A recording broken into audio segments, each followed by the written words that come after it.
Yay, I love thrifting. Awesome. I hope everybody is having a lovely or beautiful Wednesday evening. My name is William. This is the My So-Called Life channel. I hope everyone's doing well. Hello, hello. Awesome. Whoops. Wrong button early. I'm hitting the wrong button early. Hello. Awesome. Awesome. Welcome. Welcome. You know, I need to wow, that exercise bike is a perfect hat rack. Awesome. I hope everyone's doing well. Hello, Alibaba, Butterfly, Pam, Joy, Waternay. Hello, hello. Awesome. Awesome. Yay, Alibaba. Great to see you. I'm glad you made it. I'm glad you made it. I have all kinds of crazy plans for this evening. I've been sewing a lot of patches on my vest lately, but why have I been oh, today is Monday. Did I say Wednesday? I'm already in pure vacation mode. I don't know what day of the week it is. Welcome to my so-called life. Let's start sewing. Oh, did I say Wednesday? I'm sure I did say Wednesday. You know what's funny? I'm already planning for Thanksgiving. Like I am a couple of days ahead.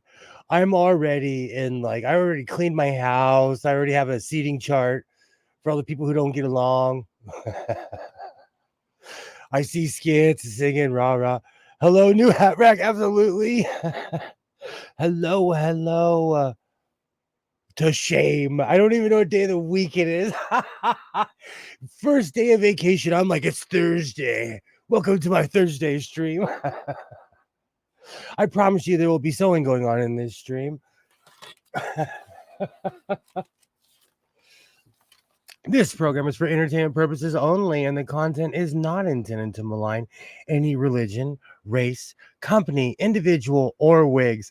All opinions expressed by my so-called life and program participants are solely their personal views and do not reflect the views of every single human being on planet Earth. Hello, hello, yay!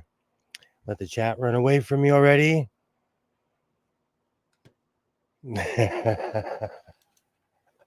So tonight, yeah, I've had that yellow material for so long. I have not cut out the pattern for my tuxedo pattern yet, but I think as one of my last hurrahs for the 17th time, I think I'm gonna make a bright yellow coat.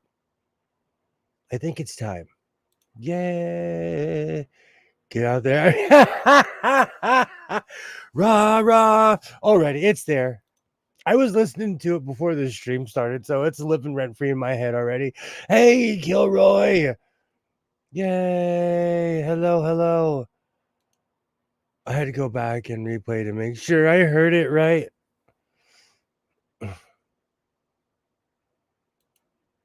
Yay.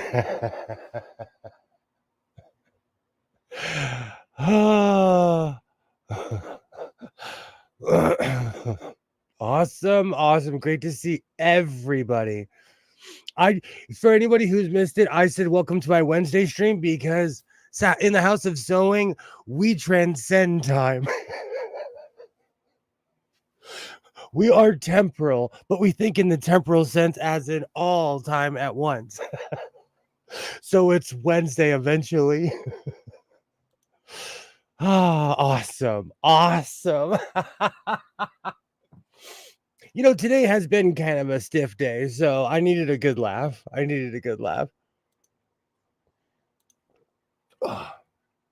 I had pancakes before the stream, so I'm already talking about food. There we go. Welcome to the food portion of the stream. I really don't need it anyways. It was just nice to look at. Oh, those blind stitch industrials. Oh, oh, it's early. It is early.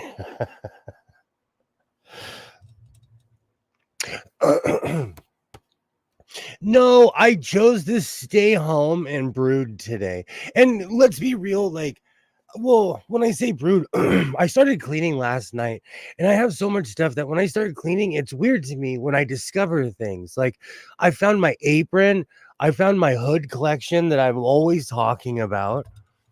I chose to stay home today because, like, I bought an exercise bike the other day and it was kind of an impulse buy. And, like, I've been, um, I've been really using that thing. So I chose to stay home today. And I'm continuing to clear out space of, out of everything. And part of me is like, oh, I'm decluttering. I'm getting rid of everything. I'm getting ready for winter. And, but the truth is, I'm just making more space so I can thrift more. Ah, thank you. Thank you, Pam. Let me see if I can find my hood collection.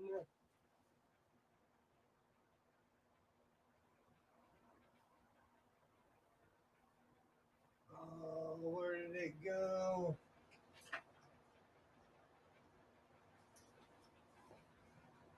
Somewhere, somewhere in here is all of my true facts. Well, I try not to lie to myself because I'm making all this space, I'm making all this progress, but I'm like, I'm probably gonna buy like 3 or 4 more tables.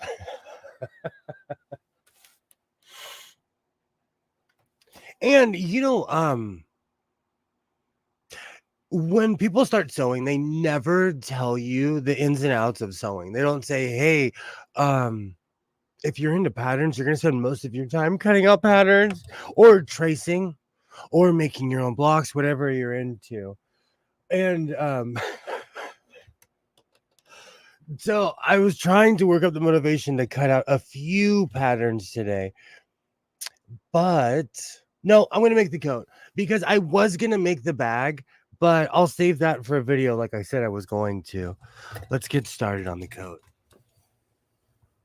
And I made the decision to line yellow with yellow.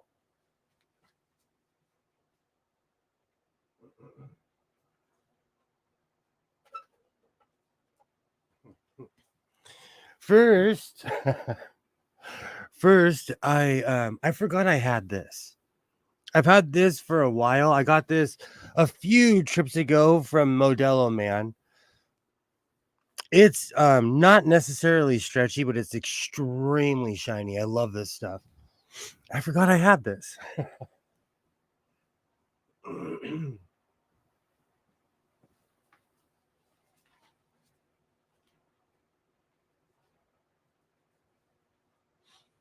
So all afternoon I've been trying to find something to line this yellow with.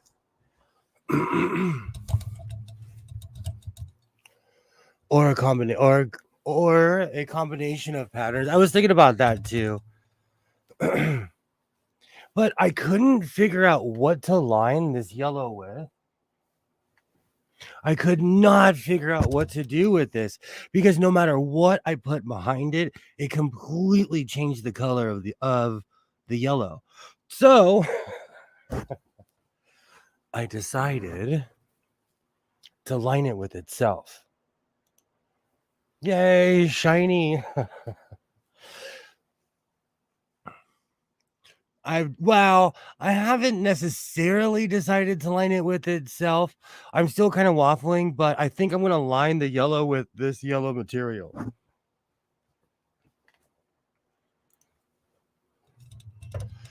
I was thinking on the oversized coat today, but I'm really not feeling it. So I may scrap it. I know the feeling. I know the feeling. And also, to me, these are two different colors. See, my lighting does not do it justice. Maybe they are the same color and I'm just colorblind.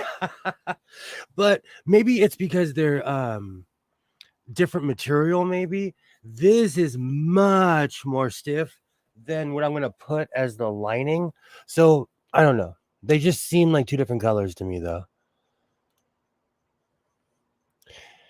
And it takes so much fabric. Absolutely. That's one thing about certain coats.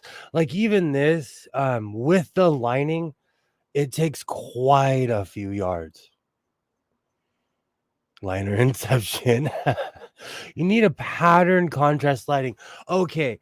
So the problem is whenever I put anything behind this, it changes the color, but I didn't think about it with this other material. Let's see if it's thicker. Because I wanted to use a certain lining that I purchased recently, but I don't like the color contrast. Well, at least you chose to wear blue. Do not say that because I haven't decided if I'm colorblind yet or not. Yay, Alibaba, it is so good to see you. Good idea, Pam. A pattern yellow, like with a lighter pattern. Everything I put on it though completely changes the composition of the color.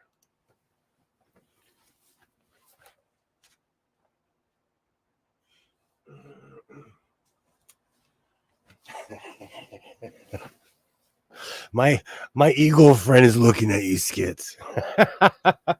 All right, so let's take a look at this other one. Maybe, just maybe, it will not show the color.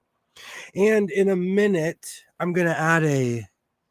Oh, no, you can see through it. Let me see. Let me see on the other side to see. No, it completely changes the color. You know, I didn't realize how light this was until I tried to start lining it with something. And now I'm at this weird impasse where I don't know if I want to I don't know what to line my coat with besides its own color. It's one of those weird things. But before we get to any of that, I'm going to add a button on my purple cape, on one of my many, many purple capes. Then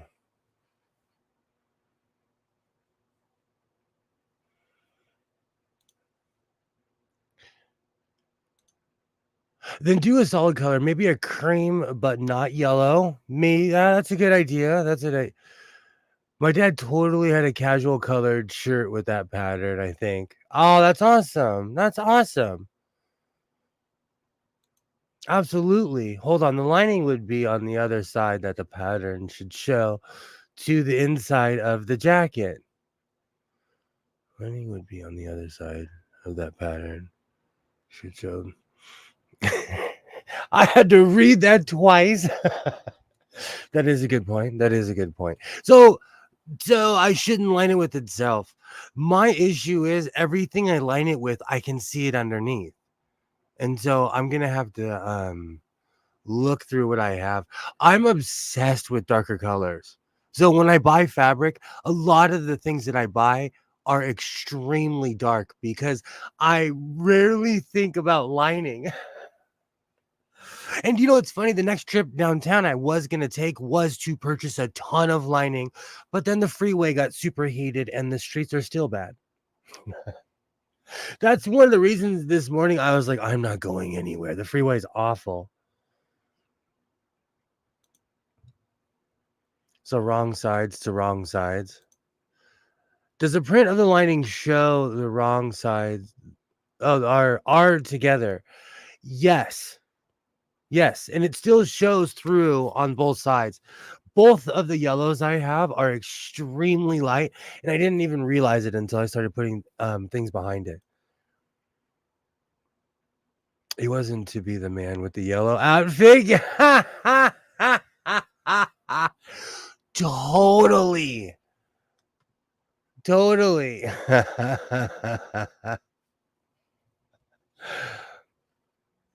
Maybe I'm inventing something. Maybe I'm being fashion forward by going yellow on yellow. To me, those are two completely different colors too. One is darker than the other, but Boo. I do want to make the oh, I loved Curious George.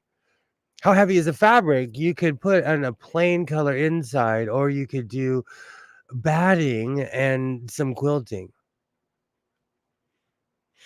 Yeah, but I can't do all that within 3 hours.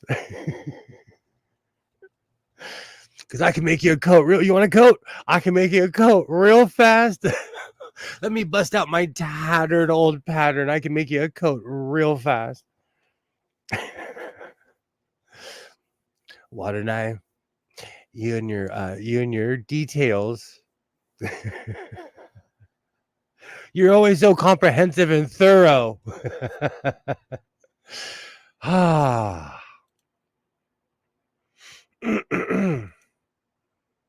I mean, a plain color sandwiched between the lining and the yellow. But that's the problem. See, that's the problem. I would have to put the yellow on the yellow and then put a lining underneath it, because what's happening is no matter what I put, it shines through the color and it takes away the integrity of the color. So it's not yellow anymore. And now I have mellow yellow stuck in my head. They call me mellow yellow. That's what I was thinking. I'm just going to do it and go full Cab Calloway yellow coat. Absolutely. Like a white interfacing, but length. See if it works. Do what you want. Yellow on yellow. All good. Now I'm singing mellow yellow. Oh, is my signal bad? My signal has been awful lately. Okay, there we go. Yes, who says it does? He needs to fit the project into the space of one stream. Well, see, that's the thing. Like making certain coats, I've done it so many times, I can do it in my sleep without like if I was timed making a Mimi G coat, that's why we need to come together and make the sewing Olympics. Because we should pick a pattern, a comparable pattern that takes a certain amount of fabric and be like, all right, make this within 2 hours. Like a fashion show, but more Olympics. The fabric looks fabulous. It drapes well, really well. Awesome. I love how it shines. And it's been sitting here since the first day I went downtown. So this material has been here for over 2 or 3 months. At least one of them. The other one I went back and got a few weeks later because I had a bunch of plans, but I'm being more realistic. Right. Do 3 layers, yellow, plain, lining. The problem is if the yellow comes through, so I'd have to do yellow, yellow, and then lining. Then make a Do you know it's been so long since I've made a hat? There's quite a few things that I'm gonna do. Eventually in this stream, I am gonna go yellow on yellow. But first things first, I pulled out my purple cape because I want to put a button in it. I found my thing of buttons, which is now eluding me. It's in here somewhere.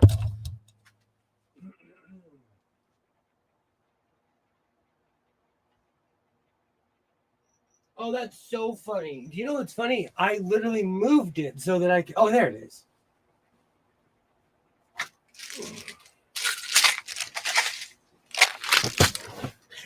I've been looking for my giant jar of buttons.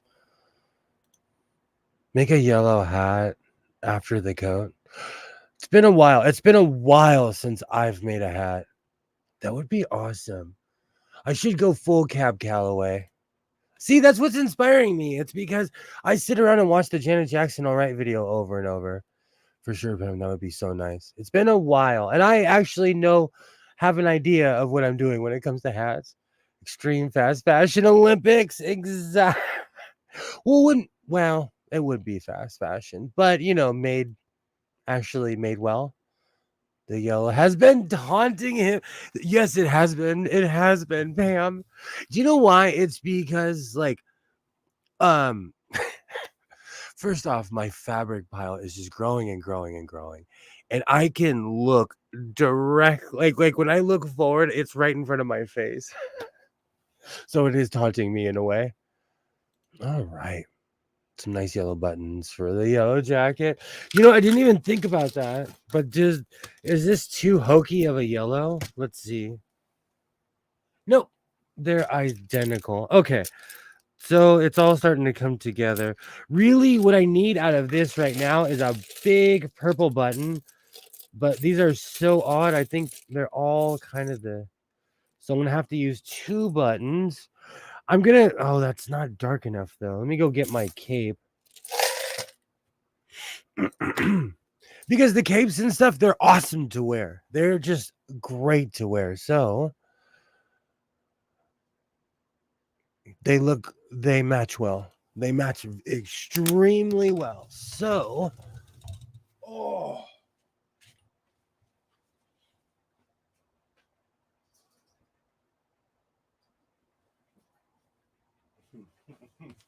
Do you know what's so funny? I make so much stuff, I forget about things, and I forgot about this. This is awesome. I'm not going to let this go by the wayside, so I'm going to add some buttons on it. But I have to find... Perfect. But what I'm going to try to do is line it up so I can add some buttons. Of course, I made the hood all Hobbit. But I want to add buttons so I can walk around with it. And the one thing I underestimated about this sequins hood is that I can see through it, so it's awesome. Did you finish your projects you were working on last night? No, my hood was a complete failure. I don't know what I did with my hoods. They're in here somewhere. I brought them out to show the difference of why you should really measure 2 or 3 times. I love it that you wear what you make. I wear almost everything that I make. I don't know if it would be illegal for me to drive around with this, but this would freak people out. I would end up on TikTok and Twitter if you saw me driving on the LA freeway with this, but I can see perfectly through this. What did I do with those hoods? And I need to line this a little bit because when I stand up, you'll be able to see the edges. They're white. This needs a little bit more work, but I love how this came out.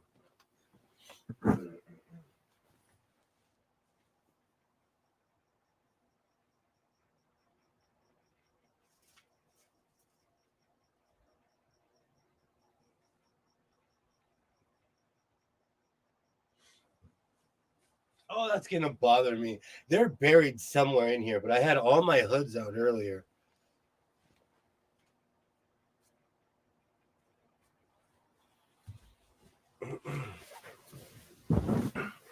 Eventually, I'll find it.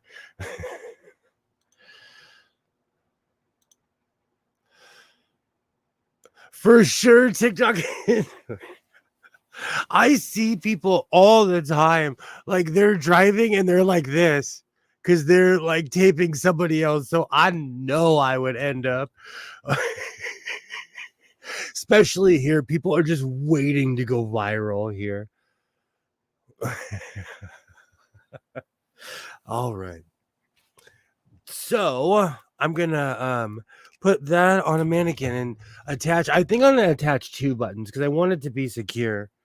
But these now that I'm looking at the purple, it doesn't matter because I don't think any of the purple is gonna match on these. So I'm just gonna find 2, but these are too hokey purple. Actually, they might work. Maybe. All right. Do you know what's really funny? I have all kinds of weird clamps. But besides pens, do you guys use clamps or tongs or anything to hold your fabric together? I think because I came from the the world of construction into sewing, I use a lot of the stuff I have. And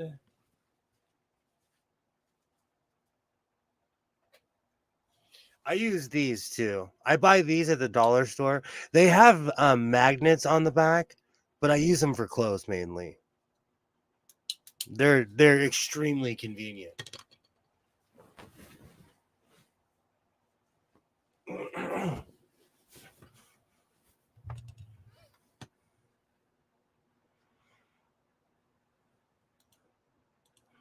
Clams, okay, clams and clips. I live with my clams and clips.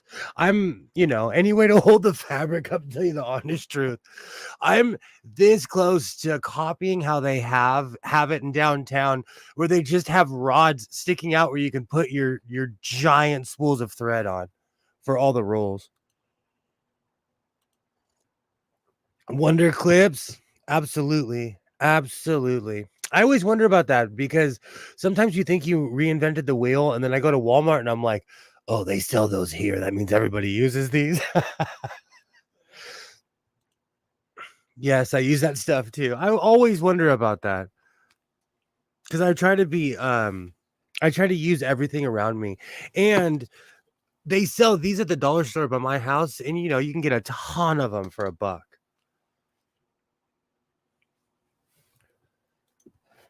I have also used the chip clip. Absolutely. I still have the chip clips around here, but I'm a chipaholic. Like sometimes I think my body just needs the salt, but I am in love with chips. Uh-oh. Just talking about it makes me want to go grab some chips. All right. Yay. Still love that plum purple color. Oh, plum purple. Absolutely. Do you know what's really funny? I got all of this for such a good price. I think it's good that there's that I'm not going downtown because it gives me the opportunity to go through everything. I spend so much time accumulating this and like planning out certain things. I have legitimately like 10 projects that I should finish right now.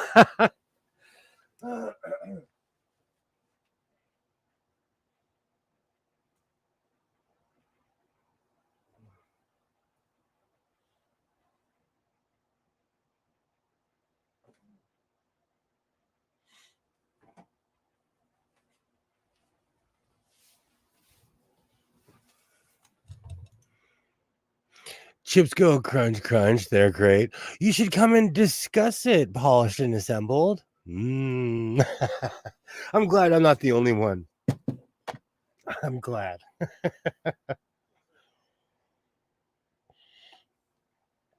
Oh, absolutely. I can't believe I said Wednesday night. I hope everybody's having a great Monday. I'm living in the future, apparently. Because I think I'm going to make some John Elton glasses for Bird. Do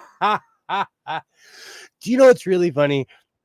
Every time a UPS package or like I get a package, I'm like, I need to make a pair of glasses.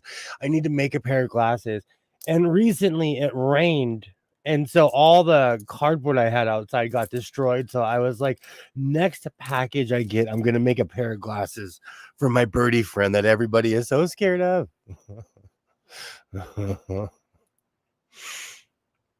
Still makes me laugh.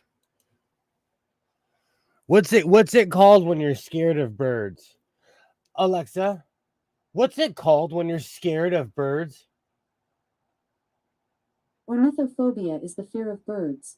This phobia is characterized by excessive anxiety and fear of birds, even though the person may realize that their fear is exaggerated. Also, I can give you notifications Alexa, on thank you. anytime. Arith Literally. Hope you've enjoyed your Monday. Arithmophobia? A mithrophobia. I ate all my chips I got for this month already. My last bag was kosher dill. That still sounds decent. That still sounds amazing. It's funny, depending on where you live, they have different flavors.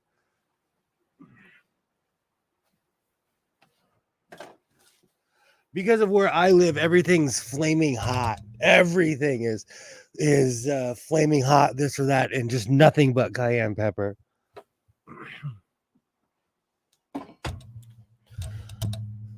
All right. Let's just jump past all these unfinished projects to finish an unfinished project. This is slowly becoming the mannequin of unfinished projects.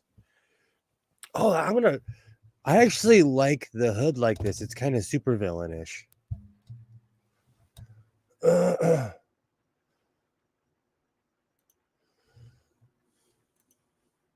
She was trying to be chatty.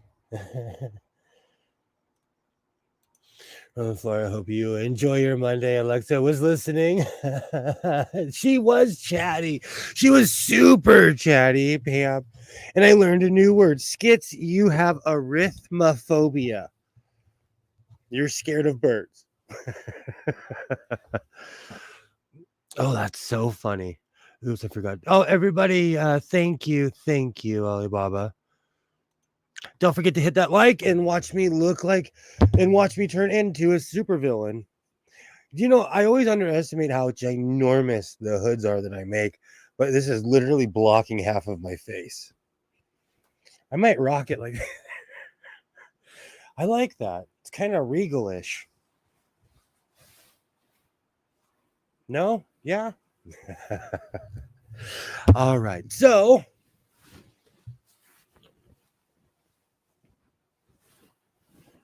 where did I gotta find?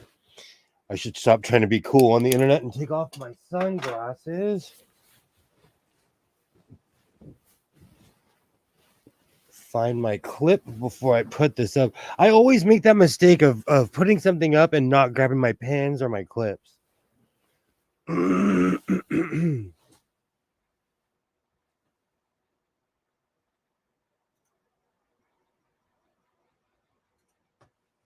Whoa, I gained a few. Thank you very much.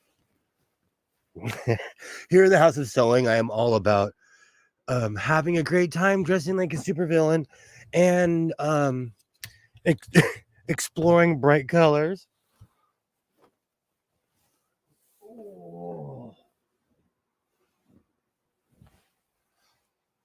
So the tricky part with this game is because it's all over the place.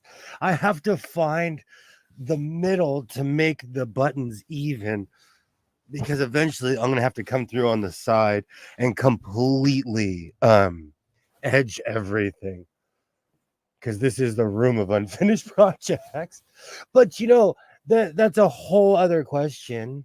What should I line this with? Eventually, when I do go back down, I was thinking about something really gaudy. Okay.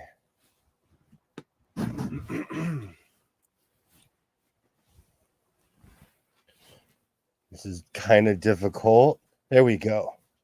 I believe that's the middle, kind of. Let me catch up with the chat. Yes, the high collar is a good look with that specific fabric.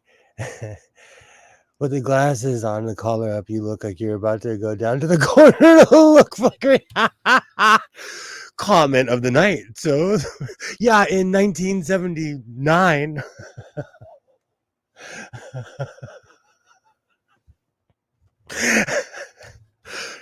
I am a bit of a time traveler. Emperor, thank you. Emperor Ming vibes. I like that. What pattern is that animal print coat from? This is from Mimi G Pattern R11407.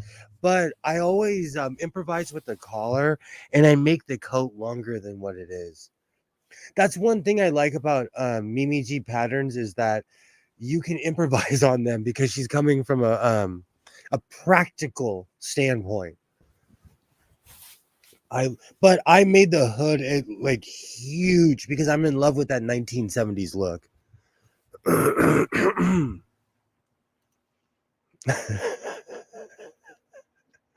See, I can see from here it's still uneven. I have to find the middle of that cape somehow. Oh, that's so hilarious. It does make me look. Hold on. Well, I don't have. Do I have Do I have a round hat? Oh, that's right. I made a round hat back when I was in my hat making days.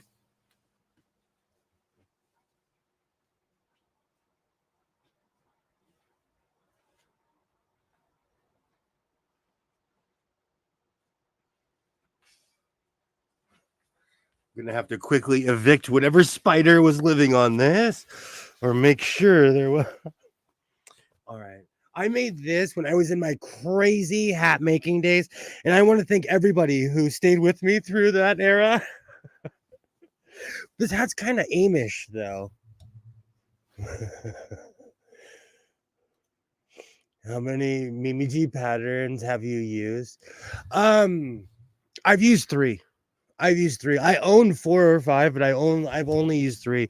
And you know what's really funny? Today, I was thinking about how I spent all that money on the overall pattern, and I haven't even cut the patterns out yet. So I have to get on that.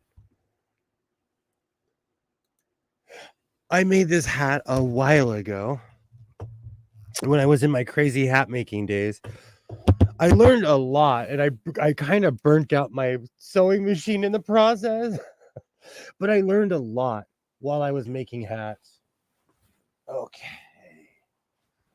Let's try this again. Okay, there we go. That's better.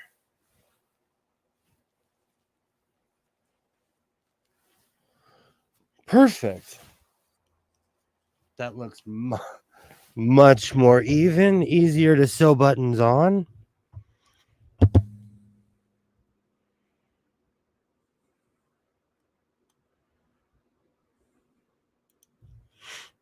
Middle of the cape measures needs to be taken in the middle of the carpet from the living room. Do you know what's really funny? I do that. I take a lot of my stuff in the living room because there's a ton more space in the living room. I forgot I made that hat. I evicted some poor spider.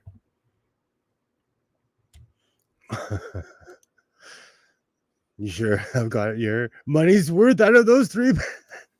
You know, it's funny. I was thinking about that today too. I was like, you know what? I spent a lot of money for the Mimi G patterns, but like I've put some miles on them. Miles on the Mimi G patterns. And it's free publicity, you know, for Simplicity and Mimi G.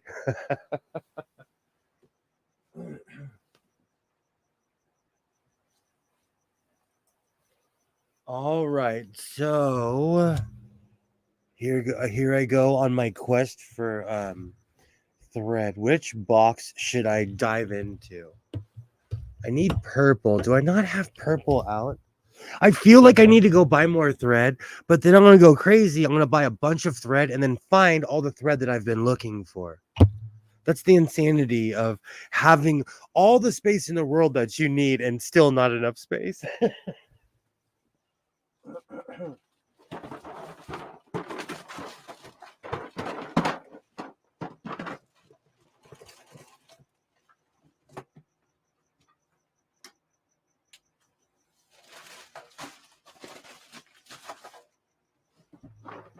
Now let me know the serger is still on.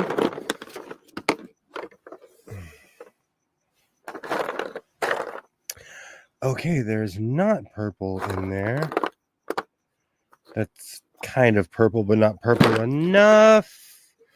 Next box. At least I know where all my Gunnerman thread is. Oh, I need to really go through here and organize my thread. Oh, come on. No purple. Okay.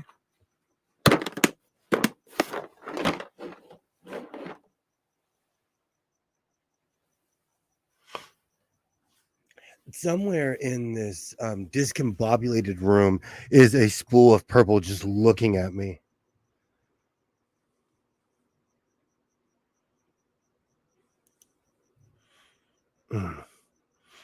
Hat fits nice on the new hat. I've been riding the bike. I have like done the equivalent of half mile. I've been riding the bike, and my lower half is gonna look amazing in January. Come January, when people are making false promises to themselves, I'm gonna come walking out with my hockey legs. It's gonna be amazing. Didn't see the thread lined up on the table. That's what's driving me mad, is that I have common colors there and purple is not there. And for all the purple I've been sewing, there is a spool somewhere in this room just looking at me, because I've been sewing a lot of purple lately. I'm gonna have to check back there in a second. I'm listening and working in my sewing room at the same time. Yay! That's what I do with most things. Like, I have some really old speakers that were like on old gen computers, but I still use them because they're still loud. So I use them for my phone. They're like old school computer speakers. So when I'm like really tooling around in here, I have that going.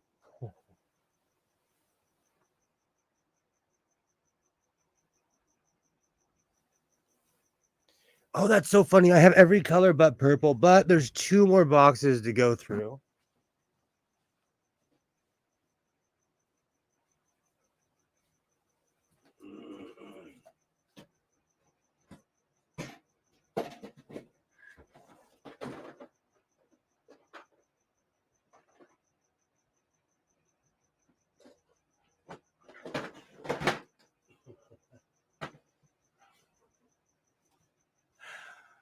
All right. I can't find it, so I'm just gonna use black, make an executive decision and use black.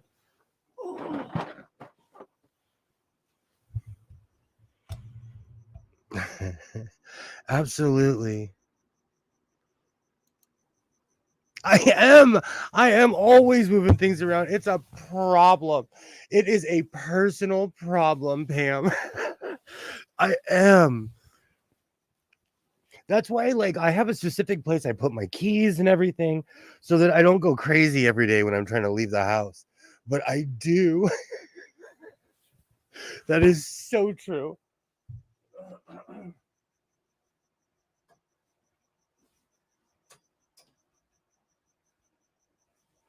And it never fails. This is true confessions of a hoarder. You could have something on a shelf every day, walk past it for a year. The day you go to you go looking for it to actually use it, it's gone. It's gone. Happens to me more times than I even want to mention.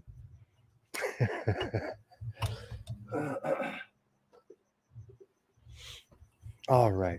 Instead of my crazy hoarding conspiracies, I'm going to thread a needle.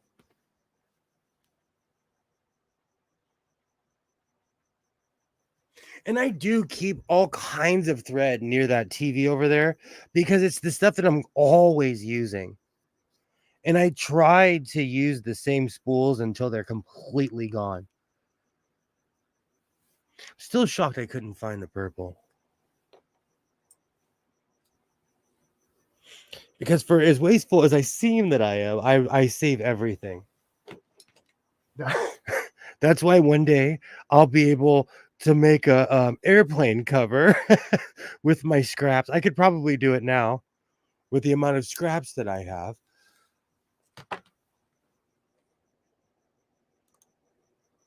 Keep the threads together. I was thinking about buying a ginormous toolbox because that's the only way.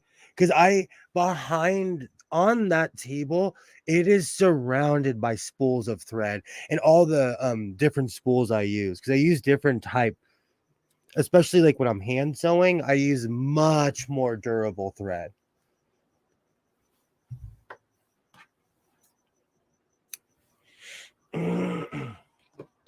That reminds me. Do you know what's so funny? The list of things that I need from downtown is growing, but I do not want to go down there and disturb anyone's peace because it's pure chaos down there right now.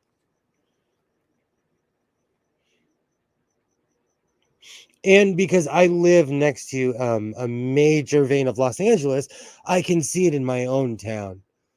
The Walmart I go to is literally over the hill from my house, so I have to go over a freeway, and I can see the chaos of people going north and south.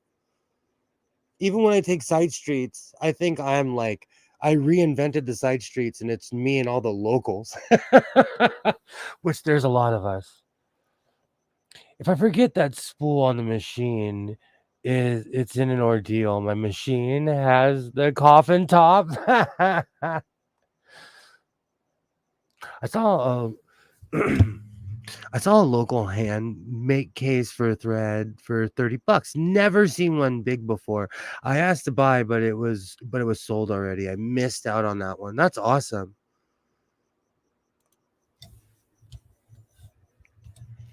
I need to do something with the scraps in this room. Like I said, I didn't know what to do, so I put 8 55 to 40-gallon bags of scraps above my head. So I'm protected if anything hits my roof. All right. This might be too long for the buttons, but I'm going to put 2 buttons on there and make sure they're extremely secure.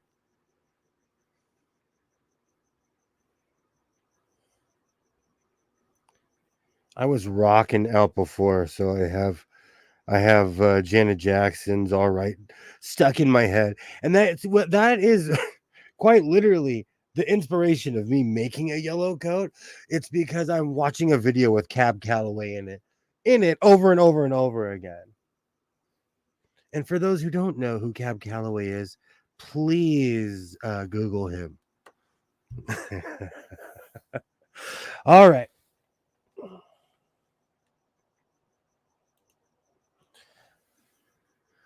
It sounds like you've insulated the roof with scraps. I basically, well, my sewing room, aka man cave, is in my garage. For those who don't know, and so I have a ton of space in here, but I'm also sitting in a garage, so I have just ton of rafter space above my head. While the artist formerly known as a ton of rafter space, because I'm going to take a picture one day. I should take a picture. Over here above my head, I there's about 30 to 40 sewing machine cases. I mean, from the boxes from the 1910s all the way up to the modern plastic ones that you can still buy. If there's an earthquake, you will see live on YouTube. I'm going to run out of this room. In full sprint, and no matter what I'm doing, I will run out of this room if there's an earthquake. Hey, how's it going, trees? How's it going? Great to see you. Great to see you. I'm just finishing projects. And the sad thing is that I totally shame myself because I have even more sewing machine cases at the ranch. And I walked over the other day and I was like, how many sewing machine cases do I own? Quite a few. Quite a few. And we have been having shakers lately, so I'll run. Because my house is completely reinforced. It's up to all specs, but this room is not. So that'll be super entertaining if you see me run out of this room. Yay! Hello, trees. How's it going? Yeah, Alibaba, they're all empty cases. I've even been known to buy the empty old wood singer boxes from antique shops because they don't know what they have. They're like, "Oh, I'll sell this to you for $5," and I'm like laughing as I'm going to the register. I have quite a few.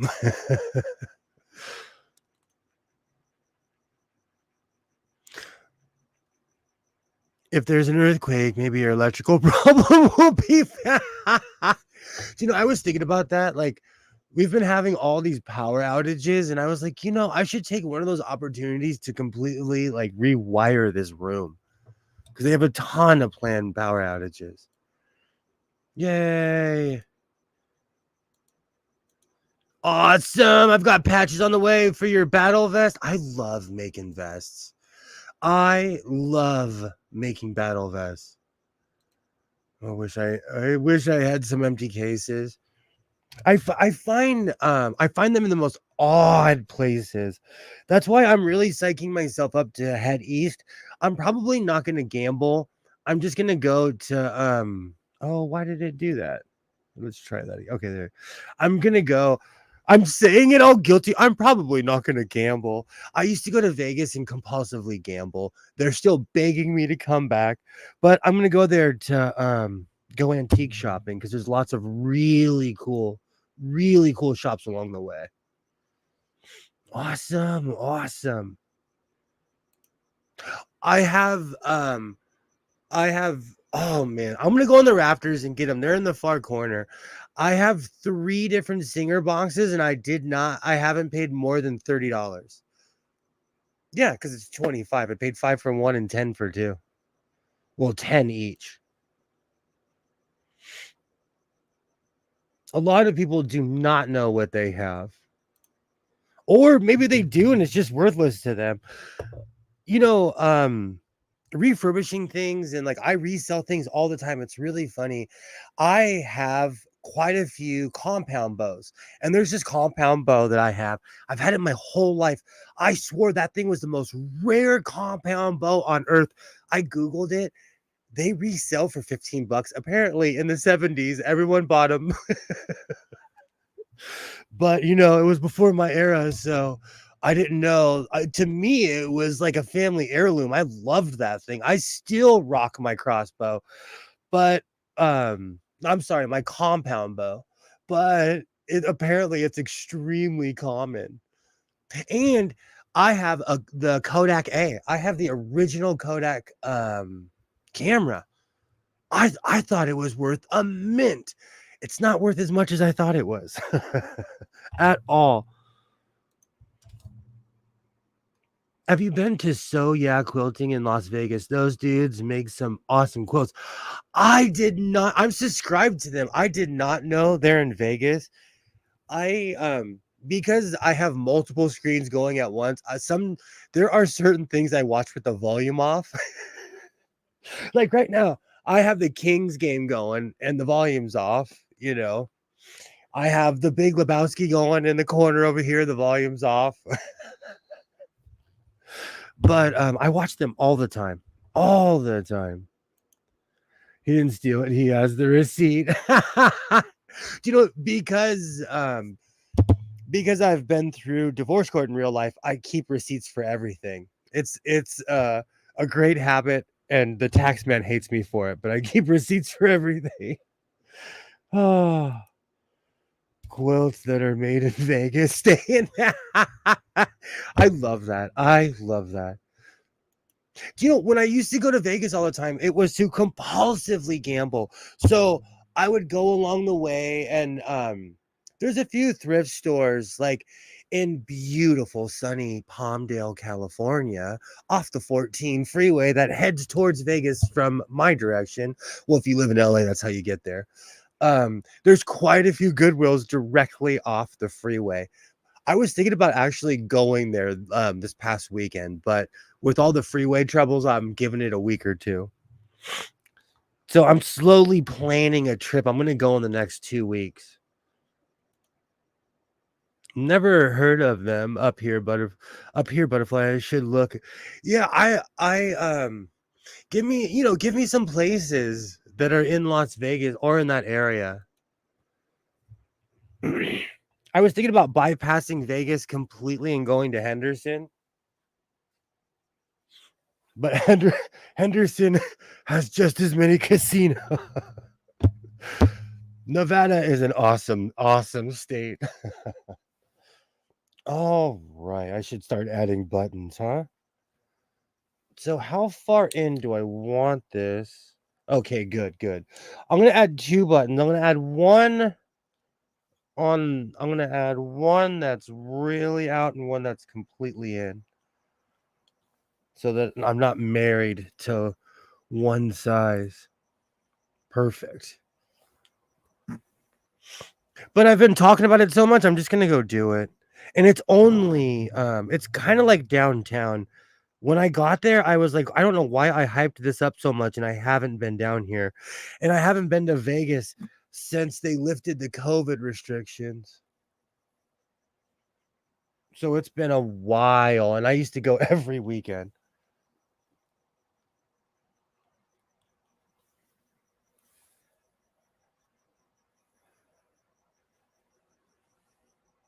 Okay, perfect. I need to cut some excess strings. Eh, have you ever been to Oakland, Las Vegas? Better rent a U-Haul for that trip. Well, my truck. See, the thing is, I don't want to take my truck because my truck is easily broken into. But I have a soccer mom car. Hold on, I have to get my superhero stand. I have a soccer mom car. I have a Ford Flex. And with the seats back, you can get a 7, almost 8-foot surfboard in it. And I know that for a fact because there's one above my head. He may as well just call the Teamsters Union and have them send a few trucks with him. I wonder how much. Logistically speaking, I know someone that used to own a trucking company, and that's not as far-fetched as you think, and it's not out of your league as you think. You theoretically could rent an 18-wheeler. You would just have to have enough stuff to put in the 18-wheeler. I actually knew someone that had a contract with McDonald's, and well, now that he is not around anymore, he called his company Holland Buns.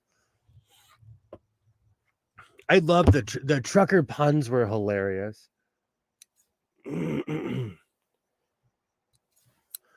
But it's way more feasible to rent an 18-wheeler than you think it is. All right, perfect. Well, I don't know about nowadays with gas. And 3 hours from my house, that's me driving at California light speed. I'm willing to pay for the ticket speed.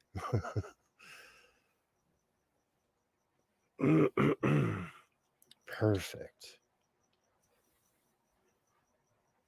This was a good idea. I'm really giving myself a hard time to go through and finish all these projects that I've started. I'm trying to think, where's my compass? Where is my compass? You barely even need a truck. An idiot can start a trucking company. I really respected that human. I really did. He surprised me because he was like one of those really outgoing people. Still to this day, like we would all be sitting at a table out to eat, and he would be like, "Do you want to see a picture of my ex?" And the waiter or waitress would awkwardly be like, "Sure," because you're stuck in this weird position when you're serving people. And he'd pull out his wallet and he'd have a picture of an ex in his wallet. I miss those old Leslie Nielsen slapsticky kind of people. But he made a ton of money.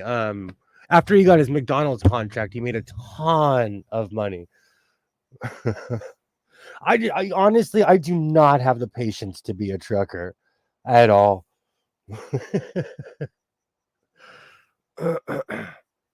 But here they make a ton of money. I'm sure in other places as well.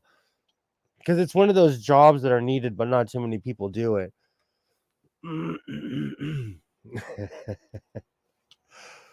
All right. This is actually coming out perfect with the clip.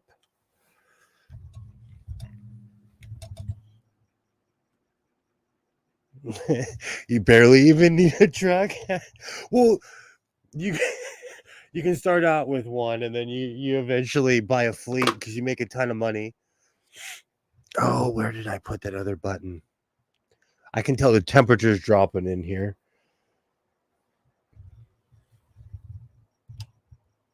Oh, I did something. Oh, there it is. Good. I didn't want to have to like fish around for it too much. Beautiful. Do you know what's really funny? I have fallen in love with this see-through sequin hood. Just the way it looks, the style. Oh, right. Now I'm all stoked about going to Vegas. For me, it's mainly just the it's more about the drive. It's more about the experience getting there. I usually have more fun driving, you know.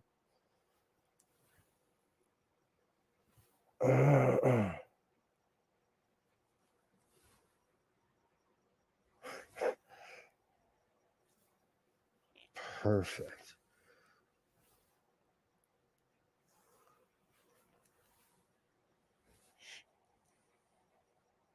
When it comes to color, these buttons are near purple. They're purple enough. They are purple, but they don't necessarily match it. But once I'm moving around wearing this, you barely will even notice. No one is more critical than the person who is making the item in which that they're scrutinizing, you know? Because most people do not look at details like the person who makes it, except for those weird people who critique others online. Perfect. Perfect. And the key is that it's still even. Beautiful.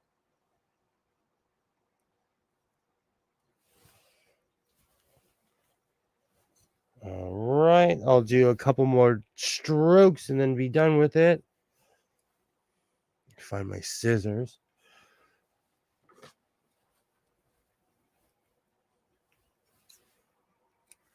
It felt good to stay home today, though.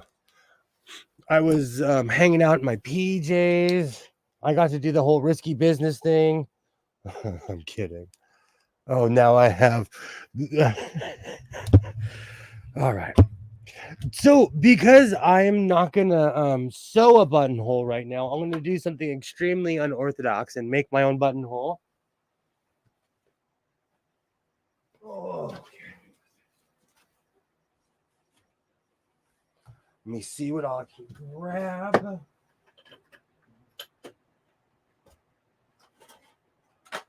Ooh, this is my rigging knife.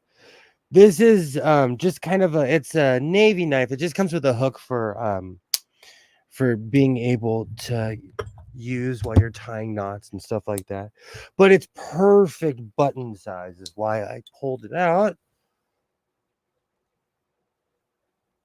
And it's sharp, so I just have to poke it through once and it beautiful.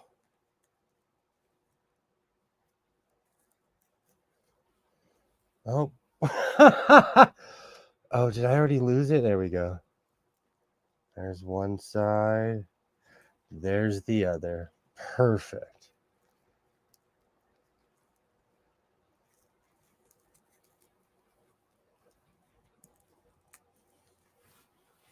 Beautiful. Let me cut off the excess string.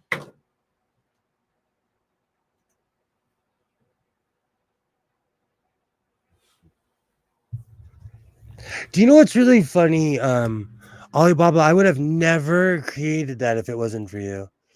I've seen it here saw it before used for a selfie tent shade in Vegas event about a month ago now.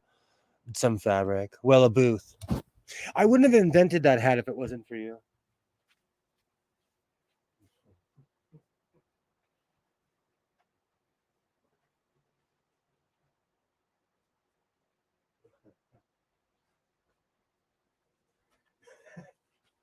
Because I am a hoarder, I walk past this every day.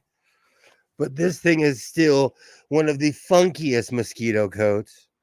I think when I go to Vegas, I'm going to have to I'm going to end up on a website though. Let's be real. If I end up wearing all my stuff, I'm going to end up on Twitter or TikTok and they're going to be like, someone's going to be gambling and they're going to see a picture of me walking by. And that'll literally be the TikTok.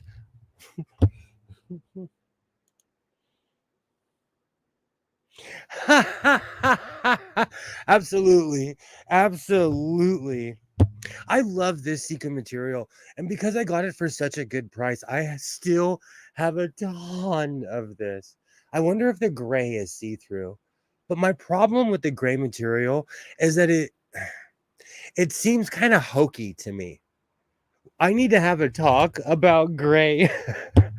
There's something about like shiny gray or sequins gray that just seems kind of hokey to me. But I think if I mix the gray and the black, it'll be better. I don't know. I don't know. Maybe I'm just being over analytical.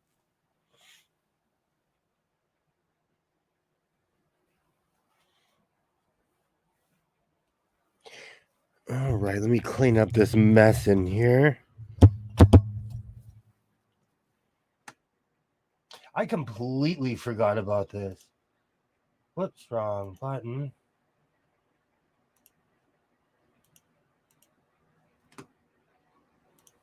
All right, I'm going to clean up all the buttons and everything in here. But with all the I think this is awesome. If it wasn't for Alibaba, I would have never made this. This is one of the many hats that I made. Oh, excuse me. They won't allow that on the casino floor. I was wondering about that because like in certain casinos you're not allowed to wear a hoodie, but I can wear my cowboy hat up in there all day. I walk in there with my cowboy hat and they don't say anything, and that thing is hanging over my face like that much. So in casinos you can't wear a hoodie, but you can wear a cowboy hat. You're right though. They will not let you cover your face. Even if I was to walk around the strip with this, I'd be approached by the cops and be like, "Hey, how's it going?" Like they just want to check me out to make sure I wasn't a supervillain. Grace seems to Yes, exactly, exactly. I don't know. I honestly don't even know what it is anymore. There's something about, and maybe I'm being over analytical. Maybe I've watched too many judge shows. I think that's what it is. I've watched way too many judge shows, so I have all this like over analytical rhetoric in my head. If it, if it rolls, smoke it. If it looks good, wear it. Silver is a whole different matter. See, that's what I don't know. I'll pull it out in a second, but I have silver sequins and I have yards of it and I do not know what to do with it. And then I've been watching all of those I've been going back and watching a lot of fashion shows. When I say fashion shows, I mean like network shows that were critiquing people making clothes, and they always bring up the fact that silver is kind of hokey. And someone like, and I can't remember what show it was, but somebody was like, "That's so Santee Alley," and I was like, "Hey, maybe that is Santee Alley," but it is true. Or maybe I need to stop watching those judge shows and just make something that's sequin and gray. And I'm dropping buttons all over the floor.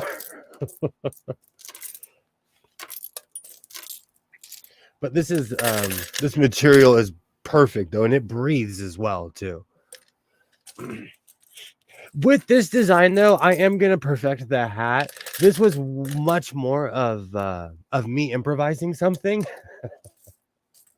but I have way better ideas for this. But I love how this came out. I'm gonna put these buttons away and then I will put the cape on and see how that fits. But let me switch my angles. I'm sitting here like a you know what? All I'm missing is a cat. I'm like Dr. Claw in Inspector Gadget right now. Good grief.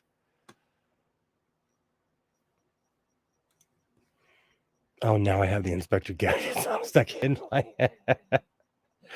There we go. There we go. There is something about sequins that just shine, and for someone who sews, you want something to stick out. You want to make something that people are like, "Whoa, what is that?"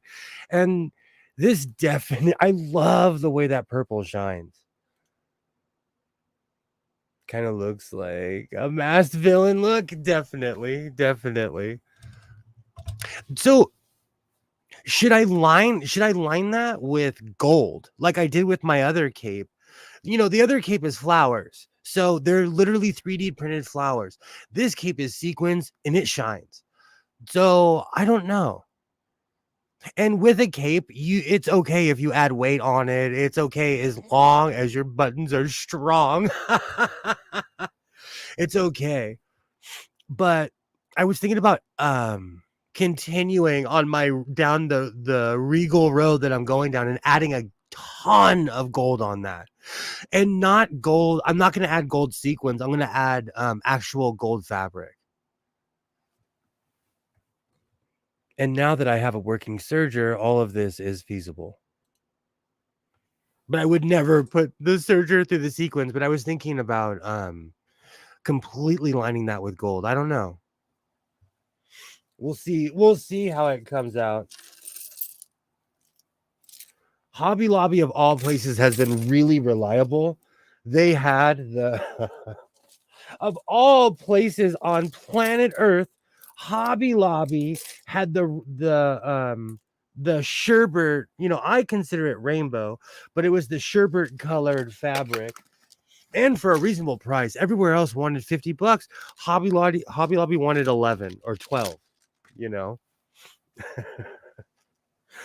Oh, that does get its own atmosphere under there, though. I love this hat.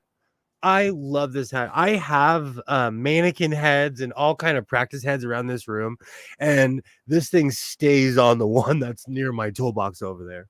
That's why I knew exactly where it was.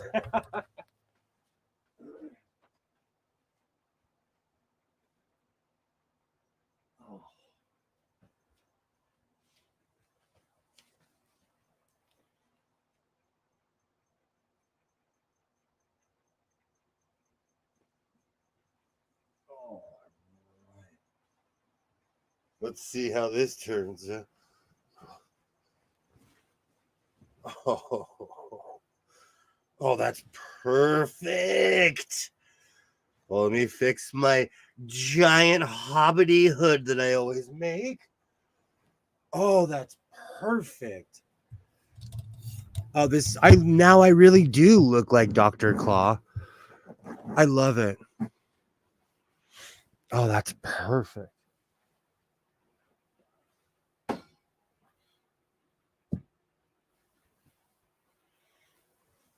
So I guess tonight's streams will be me finishing my old projects.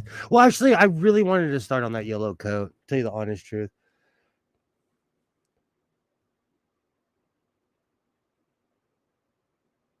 Good to know, Joy. Good to know. One of the reasons I wouldn't run it through is because when I've learned lessons sewing sequins in general, you know, they punish sewing machines, and when it hits certain sequins, they shatter, or that's why I've learned just to go along the lining and the side. Like even on this, I flopped the lining over, and it wasn't as successful on this side, but it still looks great. And again, I made this more of a riding cape to where it's right here. And the whole point of the riding cape is being able to do this in general. Oh, whoops.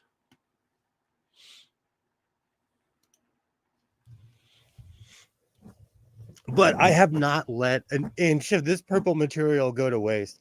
I love how this came out. And keep in mind, I have a huge wingspan.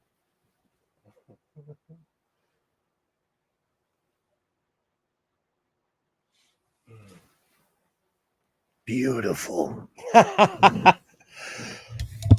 Oh, now I have rah. Now I really have Boney M stuck in my head. All right.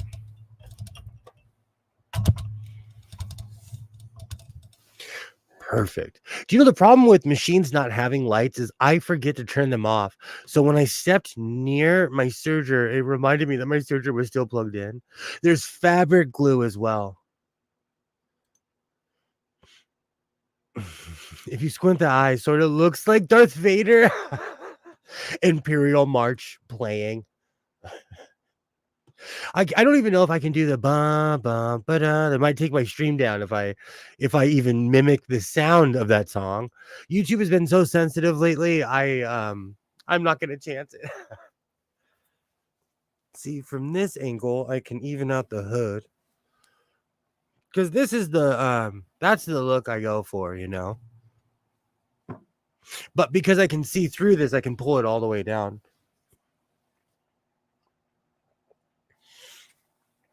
Oh, perfect.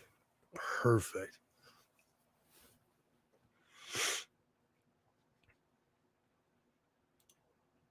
I think I'm gonna You know, I always forget how much I love making capes. I get stuck on certain things like making jackets. I need to get back to making overalls, but I love how this came out. I am a definite cape maker. I still have to line it so you can't see this, but the principle and the base of it is perfect. And I trusted my material enough and Alibaba's suggestion that this is see-through and I didn't have to line it. Well, everybody's suggestion, I didn't have to line it because I weirdly line everything. Oh, that's perfectly symmetrical right there on my round head. I look like the Cobra. I I look like the Cobra Commander right now. Emperor Palpatine going Darth look. I love a good cape. I love the dramatic look. Where I live, people dress really designer, you know, and every once in a while you'll see someone in full cape, and I'm like, I see you. You look great. You look absolutely great. Oh, that's funny. This cape is definitely going to smell like coffee. You know what? Let me see if I can grab the gray material because I want to show you what I'm talking about. I'm not necessarily impressed with gray right now. Maybe it's just me. Maybe I'm scrutinizing it. You know, maybe I'm just being a little bit too hardcore.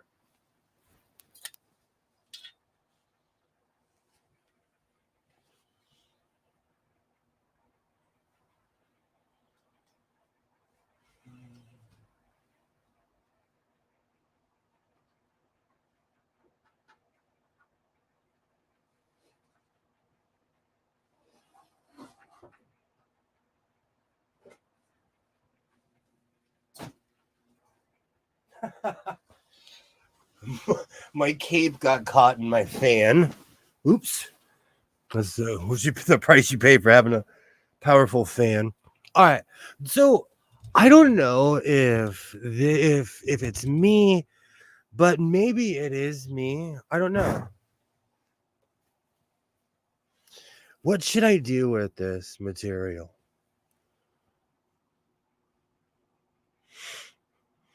I got this for a really good price. Should I make like a hokey like Roswell gray suit or something? I really do not know what to do with this sequin material. And maybe it's me. Maybe, you know, maybe it's me thinking it's hokey when it's really not.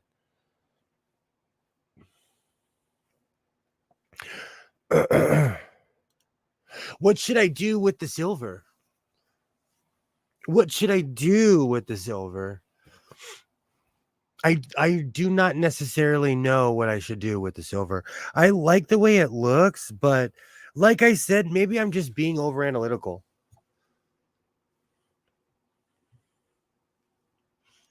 But this is the exact same material as the cape that I'm wearing right now because they're smaller sequins and they're more put together. Awesome. Awesome. I just don't know what to do with it. I haven't decided what to do with it yet.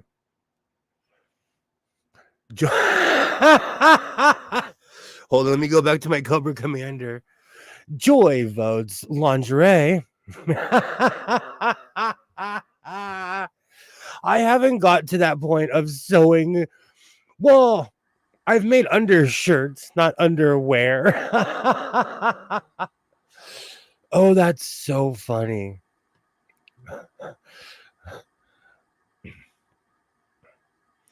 A coat is nice and silver, but on a certain casino floor too. You know what?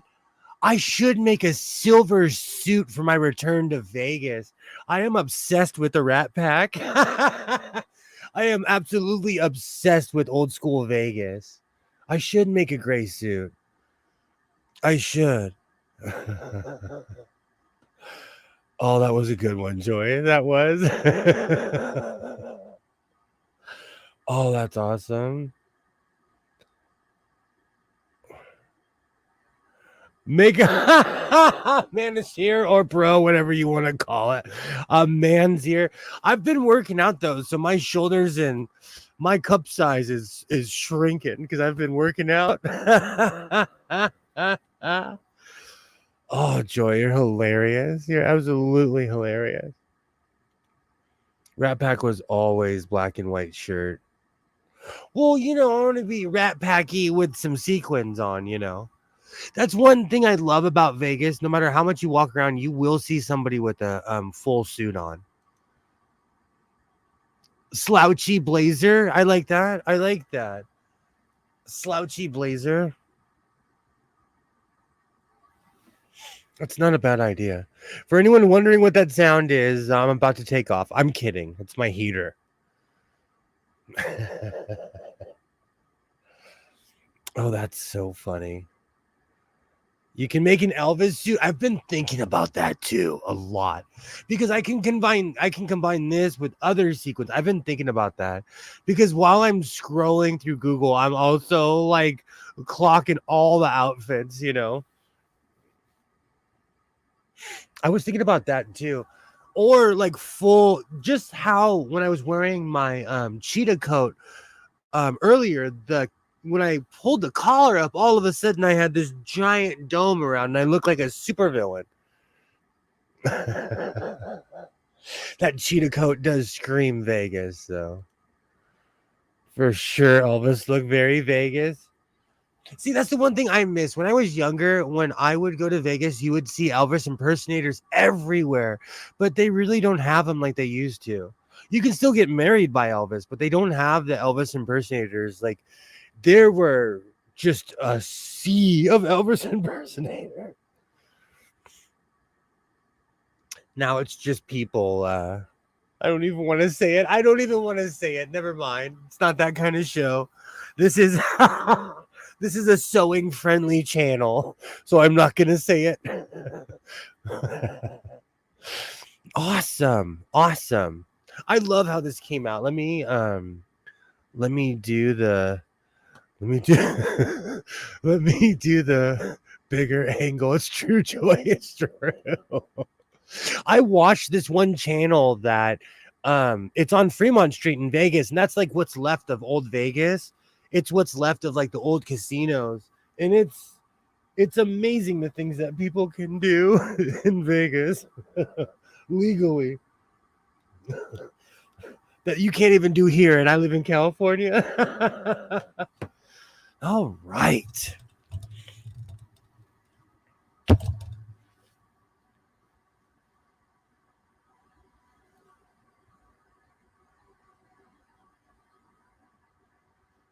Oh man, I do love a good a good brisk walk with a cape.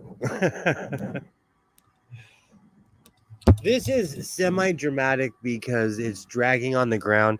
I know there's a lot of arguments against making things with or without a train on it. I'm pro things dragging on the ground. I would not wear this in a place where the ground is disgusting. Keep in mind, like, mainly I'm probably just going to wear this in the gym, since I have access to a gym that no one ever goes into besides myself. I'm probably just going to use this in the gym. Well,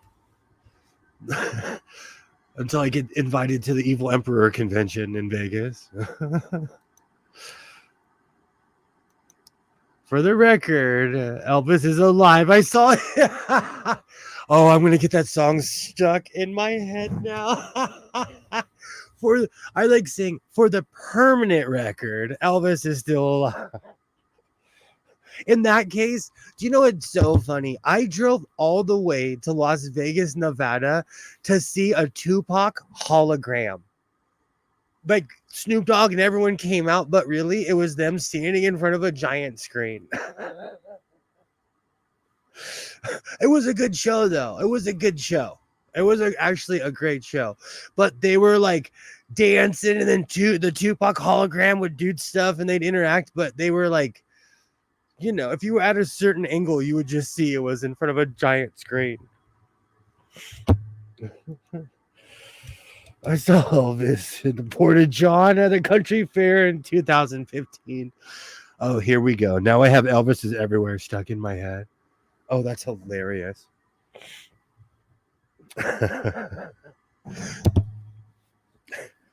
Okay, this was a complete success.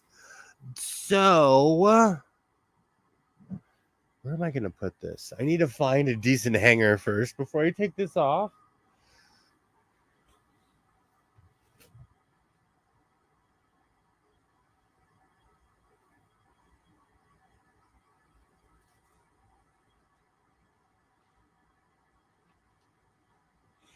This is something perfect to wear if you don't want people to know who you are or see your face.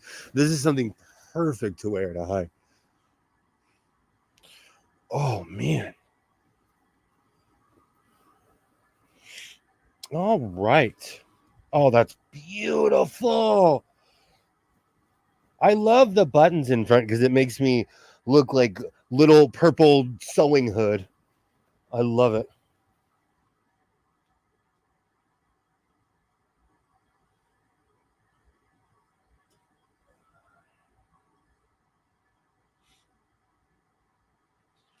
All right. How much time are we?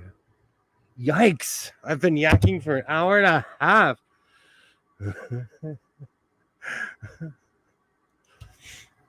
You could cloak the bird's eyes with that cape. No one likes. Alexa, what's it called when you have an aversion to birds? Tachophobia is the fear of childbirth. It is a severe fear Alexa, of giving birth. Thank you. That's not what I asked. Pleasure. It's not Just what I not on asked. the job. That bird has available to be in the It's so weird to me that no one likes, originally I was gonna call him Douglas Furry, but we don't live in the UK. Well, I don't live in the UK, so only people in the UK would get that. Because Douglas Murray is a talking head in the UK. But then I went with Iron Eagle. Oh, that's hilarious.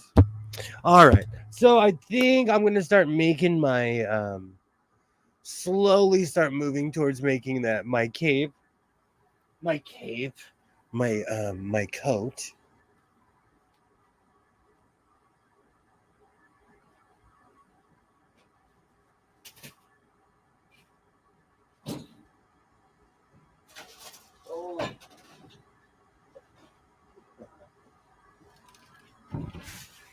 I don't know if I have enough room for my giant table. The exercise bike was worth it, though. I like Tweety. Oh, I loved Tweety back in the day. Okay, I think I can angle this. I'm going to angle myself out of this room is what I'm going to do.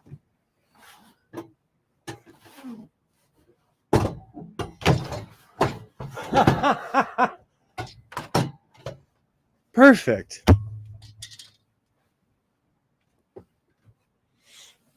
All right. Yay. Hello. Seems like you perhaps have a little less room for that table than you did last time. I have no idea what you're talking about. I did it to myself. I had a ton of room in here, and then I bought an exercise bike. Well, there are benefits to exercise bikes. Yeah, I can smoke way more now. Hello, everybody.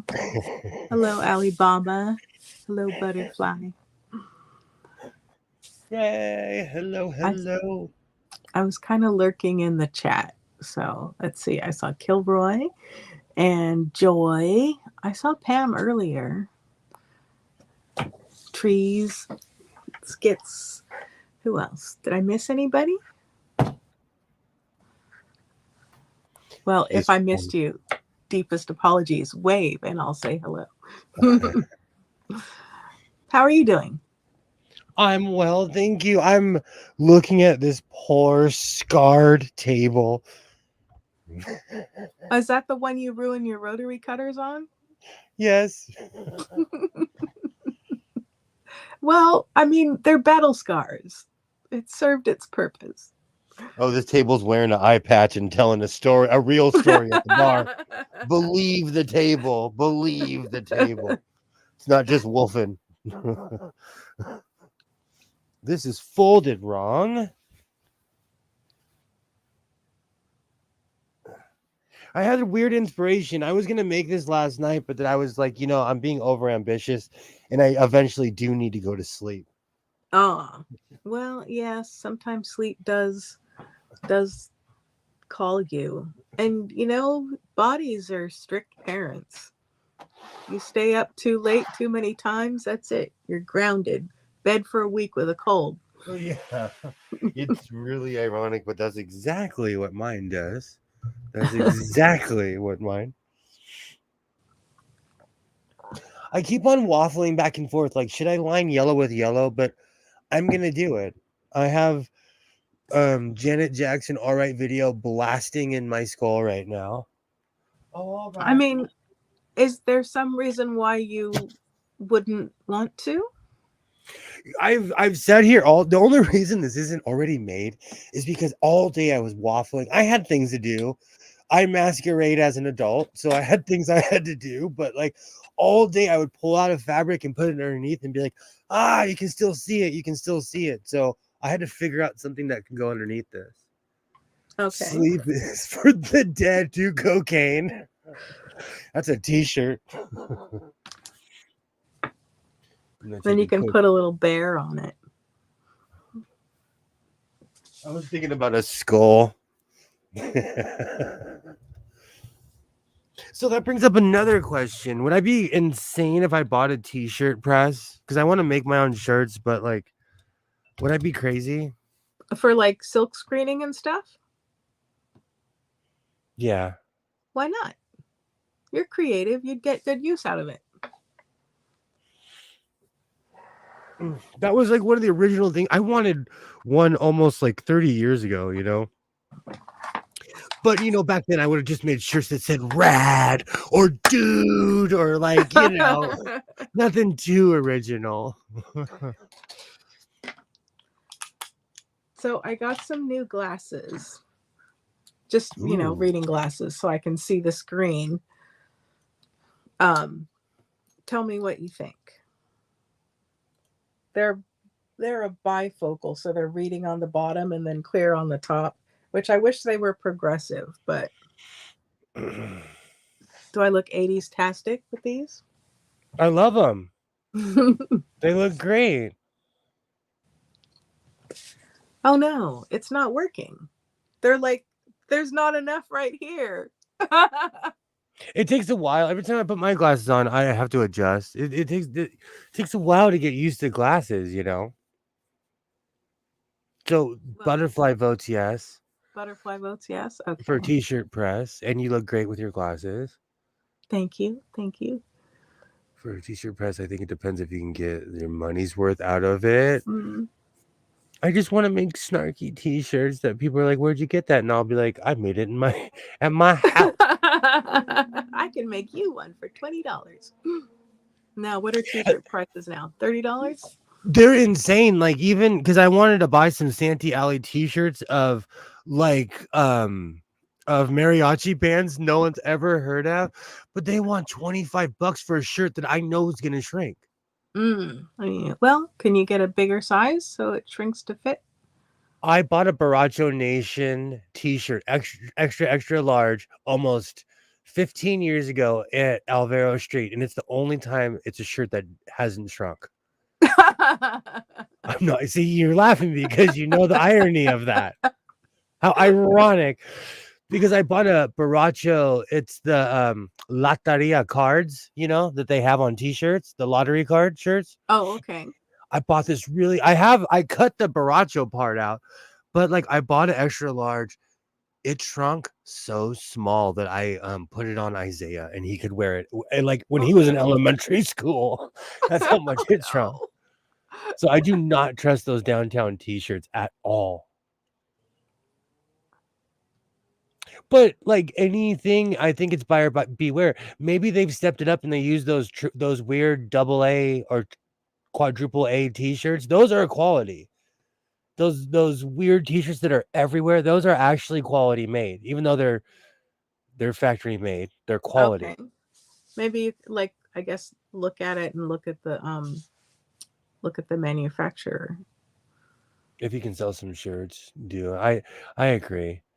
If you just wanted to make stuff for yourself, then you could always just do the iron-on transfers or run through your home printer. I do oddly have a weird collection of printers that I never use. My son, I catch him like scanning things. I'm like, what are you doing? What is this? So how do you feel about people? Oh, that's yellow. They call it really yellow, super yellow. How do you feel about people that do salacious things just for views and pick certain topics just to be catchy and edgy? Do you think it's because before I'm gonna go off really quick. Do you think it's because they have nothing else better to talk about? Like I could go off for hours about sewing. I could stand here and talk about sequins, but I'm talking about something that's kind of universal. Am I being judgmental? I mean, maybe a little, but it's not necessarily not justified, like, oh, well, those were a lot of weasel words. No, but I feel, I mean, I think sometimes like someone might say edgy things because they are edgy, and then other times they're just like doing it for the clicks and the engagement, and that kind of spoils it a little bit, I think. For the guy who loves bootleg things, I prefer genuine things. So, like I just present myself as myself. That's why I don't even get too fancy with my thumbnails. I keep it at the Rat Pack and like 90s wrestling. I stick to what I know. I'm gonna post more pictures of Bret Hart up there. Your glasses do look great. Oh, thank you. I'm struggling a little bit to see in them, but so we'll test them out. I thought the other ones were maybe like a bit much on my face, so I thought I'd try something different. I got screamed at by my boss today about how I'm going to get dragged to the store. And apparently, somebody has made a schedule for me at Lens Crafters. Oh, really? It's a sad day when a grown man has to have his boss make an appointment for him at the Oh wow, I can really see what these things on. Some stuff is actually unhealthy just for clicks. Oh wow, I can really see what these are. Yay. And post more pictures of Macho Man and Ric Flair. Do you know what it is? We have the benefit of history. So I'm finding out who these people are. And a lot of these people, you would not want to hang out with them. You wouldn't even want them in your house. The Undertaker, he could sit at my dinner. Like him and his wife, they are such good people. They're such good people. The Undertaker really helps his people out. He speaks out for wrestlers who basically have CTE. He has a real cause. He's a good guy. A lot of those other guys, ones not so much. A lot of them are on that list. That one that they can't come to your house. Oh man, my phone. Yep. Kings won 4-1, but we were in Arizona, so it wasn't an easy game. But if we didn't win, I would be judging everyone. But we won. We won't tell Arizona that you said that about them. Do you know what's really funny? I actually know quite a few people that live there, and there's probably one or two lurkers that are from Arizona that I know. I have like a large amount of my family moved from California to Arizona because even in the late 90s, no, I'm sorry, my uncle moved in the early 90s. It was, like he had a big house in California. He had a mansion in Arizona. And even now and there's other family members that live there, but my uncle has a 7-bedroom house in Arizona. Well, I often see like I follow cheap old houses on Instagram, have a good bath kill, right? And it's amazing the stuff that you can buy elsewhere. Exactly. Some like beautiful, like turn of the century Victorian mansions, and they're like, here, live in this small town in such and such state for only $75,000. In Colorado, my house has the same property value of a 3-story house, but it's out in a part of Colorado that I can't even pronounce. I'm not kidding you. I look it up all the time. I'm like, oh, I can still afford that house because the property value has gone up a little, but I'm like, I can still afford that house. But it's basically the same price as mine. And it's like acres and 3 stories. Oh my gosh. I am wearing my glasses. Everything is so much brighter. Imagine.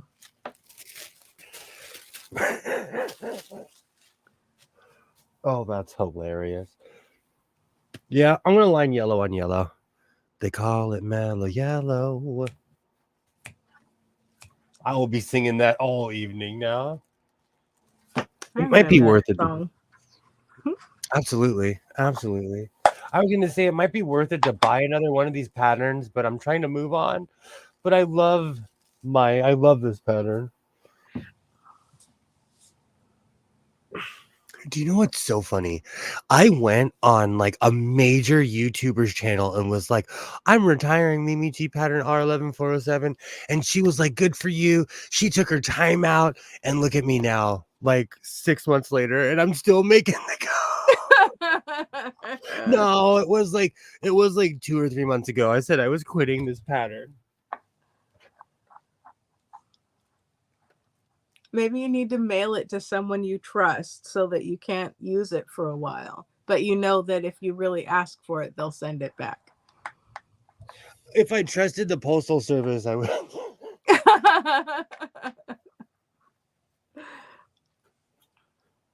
Do you know? Okay, so fun fact: the Postal Service will tell you this to your face. And I didn't know this. Let's see if Alexa, how many packages do the Postal Service lose every year? Or does, I guess. I don't know that one. There's I heard some unreal statistic where I was like, oh my gosh, they don't care. And because they're backed up from the government, they're like, do something about it. But they lose, That's scary. But it was more during the plague era than anything else. But it was just strange to me that the statistic is so high. Just how, like in LA County, I was shocked how 30% of people who get in high-speed chases get away. 30%. I thought that was an insanely high number. No wonder people keep trying.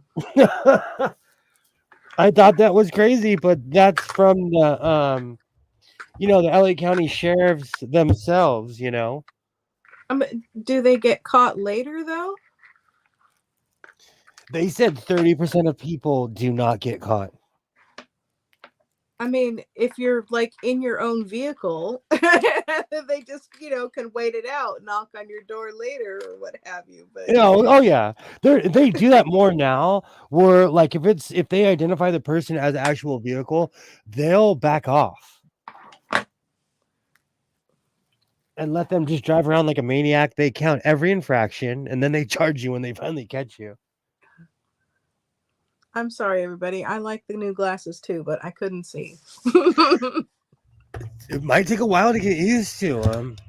Well, the trouble is they weren't close enough to my nose, and so I was getting like half the correction. Do you know what I'm trying to say? Oh, totally. One of the reasons I was bringing that up is because about saying salacious things is because somebody that I respect is kind of going down that weird YouTuber rabbit hole of That's like unfortunate.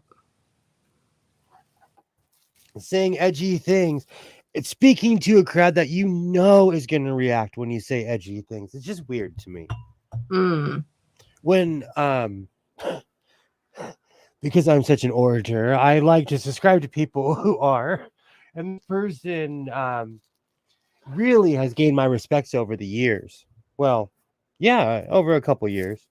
But they're disappointed in the fact that their channel hasn't grown. And so now now they're they're trying stuff to try and super rabbit holey. You know, they're just going down the rabbit hole. That's why I always say reinforce your seams, be yourself, and keep sewing.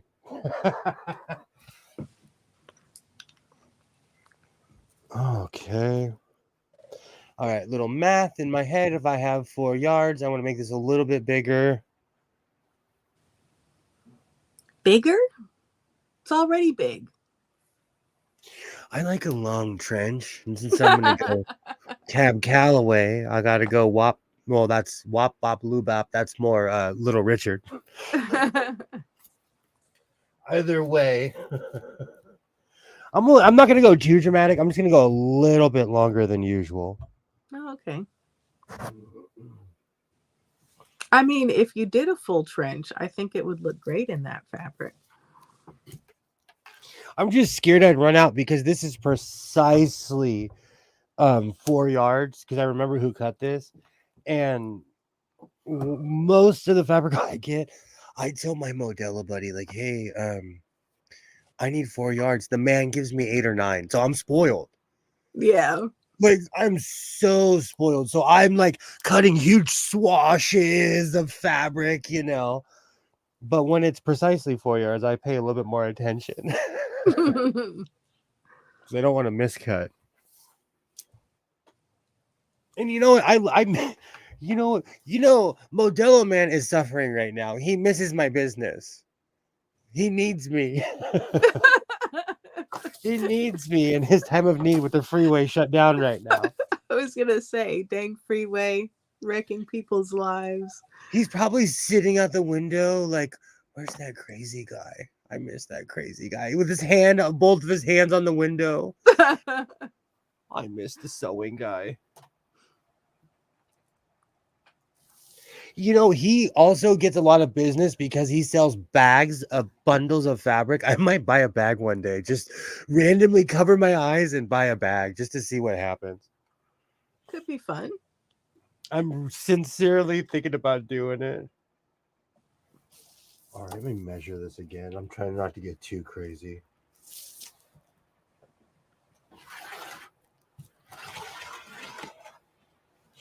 Are the roads, well, the roads are nutty by my house because I live off of one of the main veins. So it's insane right now. You know what's so sad? I am getting kind of cabin feverish for being stuck on this side of the valley. I am. Because I'm so used to being able to having access to that side of town. But I don't even want to go over there. I don't even, like I told you, someone I really respect, a YouTuber, last night, she did an entire live from her car, just driving home. And she lives in South LA. It took her 2 hours to get from Griffith Park to the other side of downtown. Oh. which normally would take her 25 minutes, even with traffic, she said. Oh dear. So she did a whole live. And I knew it was live because I looked outside. I said, oh man, that's really live because the sun is still shining in her car and on the computer and outside. So it was extremely live. I mean, I suppose you could take a jaunt down Pacific Coast Highway or something. I haven't done that drive in a while. That's a beautiful drive. Or you could go the other way. I told you one day I was having a moment. I really wasn't even like, there wasn't really anything going on, but I drove all the way. Which way did I go? Yeah, I went all the way up to 10. I went to Santa Monica and I went all the way up PCH to Ventura. Mm-hmm. It was a good drive. And I guarantee you I bought a gang of sewing machines when I got to Ventura. I even told someone asked me today, they're like, you got to get over your whole Ventura thing. I was like, do you want to go to Ventura with me? We can go get sewing machines. Let's go. They were like, there's a lot more in Ventura than sewing. It's the only place I've ever bought like black 1940s, no, not 1940s, 1950 singers for $30. I bought a table for $25 Nice. and it works. There was no problems whatsoever.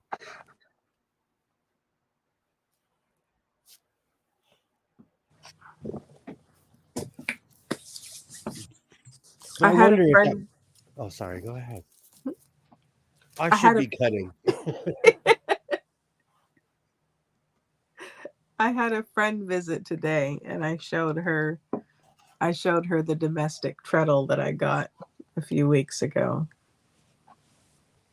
She was duly impressed, although not as impressed as I thought she would be. So I guess not duly, but she admired it.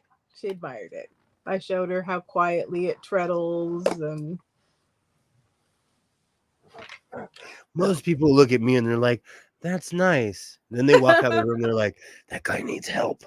That guy needs help.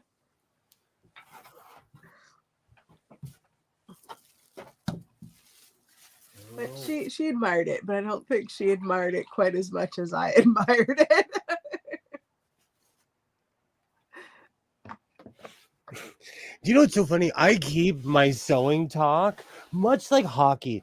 I find it odd that I catch people off guard that I know so much about hockey, but I keep hockey talk to people who know about hockey. Uh-huh.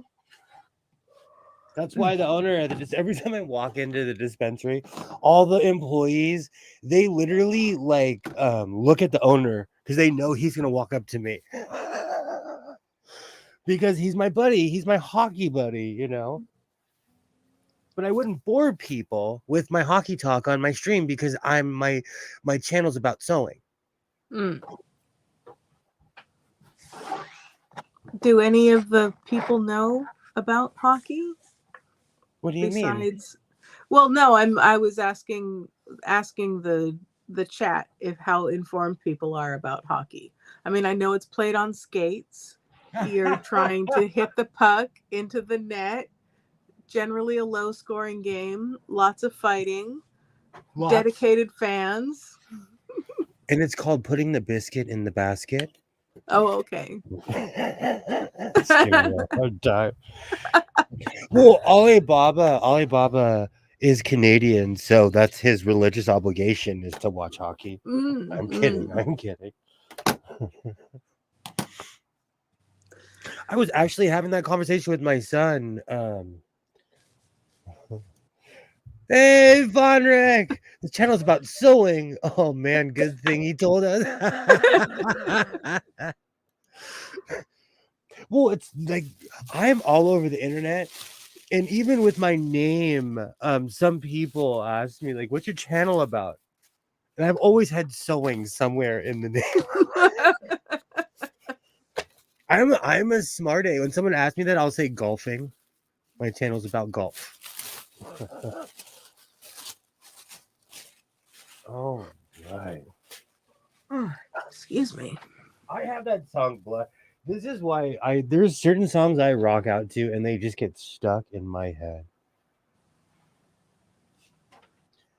I don't care what anyone says. That exercise bike was still a great idea. No regrets, and that's styling. that's spelled properly. No regrets. Not like that weird tattoo that everyone's seen. That's spelled wrong. Mm-hmm.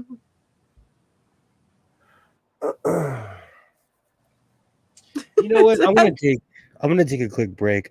I'll be right back. I'm gonna grab something and I'll be right back. All right.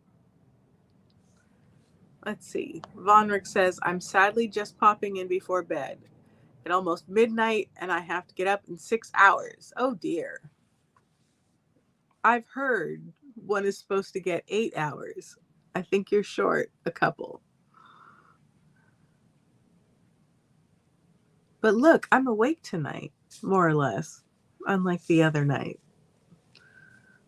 It wasn't that you were all boring. I was just really, really tired and literally falling asleep. I'd been up since like 3 a.m. that day. It was no good. Oh, look, you're back. I went to a Greasy Spoon earlier because I have an accomplice I call my boss.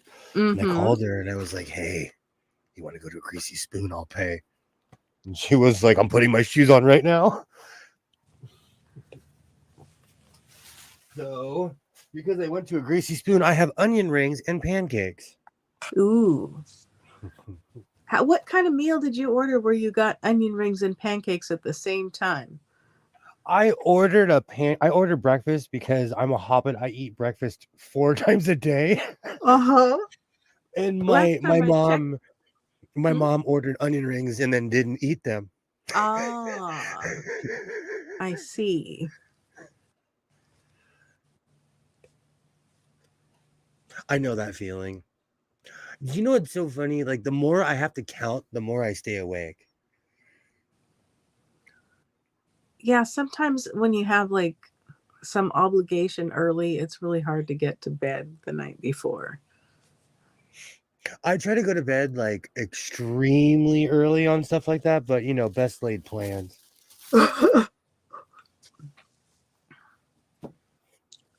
I need to clean up anyways. It's a giant mess in here. That sequin cape was amazing. I like how it came out. That was a major success.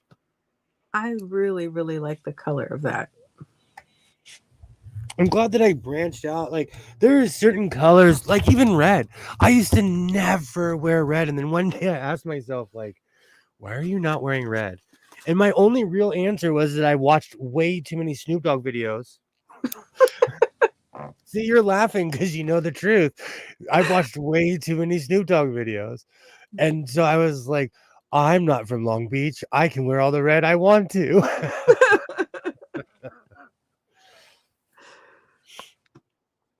Speaking of which, Kilroy brought it up last time. Did you hear about him saying that he's done smoking Mary? Really? In the early 90s, he said that he was done as well. I'm just on Jay Leno. The clip is on YouTube. You can watch it. Huh. But he made an announcement because a lot of people were making a big deal about it. And I thought it was just like some publicity stunt, but he made an announcement on Twitter saying, please respect me and my choices. Okay. Did he say what his reasoning were or what the impetus was? I guarantee you he can't breathe. I'm gonna have to quit one day for the very reason. If you smoke continuously, it will contract your lungs. That's just the way it is, you know. There's no negotiating with even with something like that, because we don't know if he smoked cigarettes. So did he say he's giving up all smoking or just the special smoking? He says he's done with the devil's lettuce. All right. Interesting. That's what I said. I thought that was really interesting when I saw that. You know, there is nothing better than Greasy Spoon pancakes. I'm sorry. I don't know. I really like that recipe from the vegetarian epicure. These are just, these are greasy spoon made with lard. He smoked blunts for sure. I guarantee you. You know, um, I've seen Snoop a couple of times in person. He is the only person he smoked at the Super Bowl, being protected by the cops. And if you tried to light up in Inglewood at that stadium, you would literally go to jail. You would go to jail. I've seen him at the Staples Center light up. Well, the artist formerly known as the Staples Center. What's it called now? Crypto something. Oh, Crypto goodness. Arena. Crypto. They say it. It's funny because the hockey announcers, they still mess up. They still call it the Staples Center, and they're like, "Oh, sorry." Like, but it's been the Staples Center forever, you know. What was it called before that? It was always the Staples Center because they Always? played at the Forum in Inglewood. Because what? They played at the Forum Mm, in Inglewood, and they moved the team to downtown LA okay. because the horse industry kind of was going under, and the only thing there was the Forum.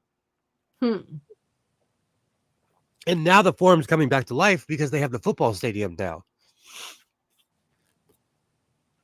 Huh.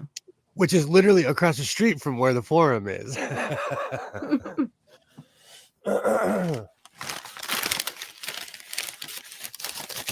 Oh, greasy spoon onion rings. Oh, goodness. I'm just taking a quick. I get hypoglycemic. If I don't get a snack, I get weird. You know, you got to manage your health. If you're hungry, you have to eat. Especially if you're streaming, so you don't go saying something foolish. Trying these other glasses again. I'm telling you, whenever I watch those 8-hour streams, everybody should take a freaking snack break. Drink some water, stretch. Seriously. See, I like the way they look, but I cannot see. It's this part.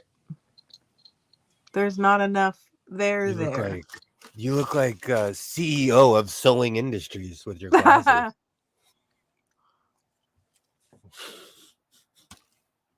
Are those seams straight? Are those hand? That is total librarian. That is so librarian right there. Ma'am, this is a sewing channel.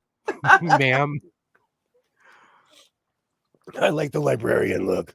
We have books and sewing machines in this. I just like saying that now. Saying I'm a sewing channel is my equivalent of when Bones used to tell Kirk, like, I'm a doctor, not an engineer, damn it. I'm a doctor, not a dentist.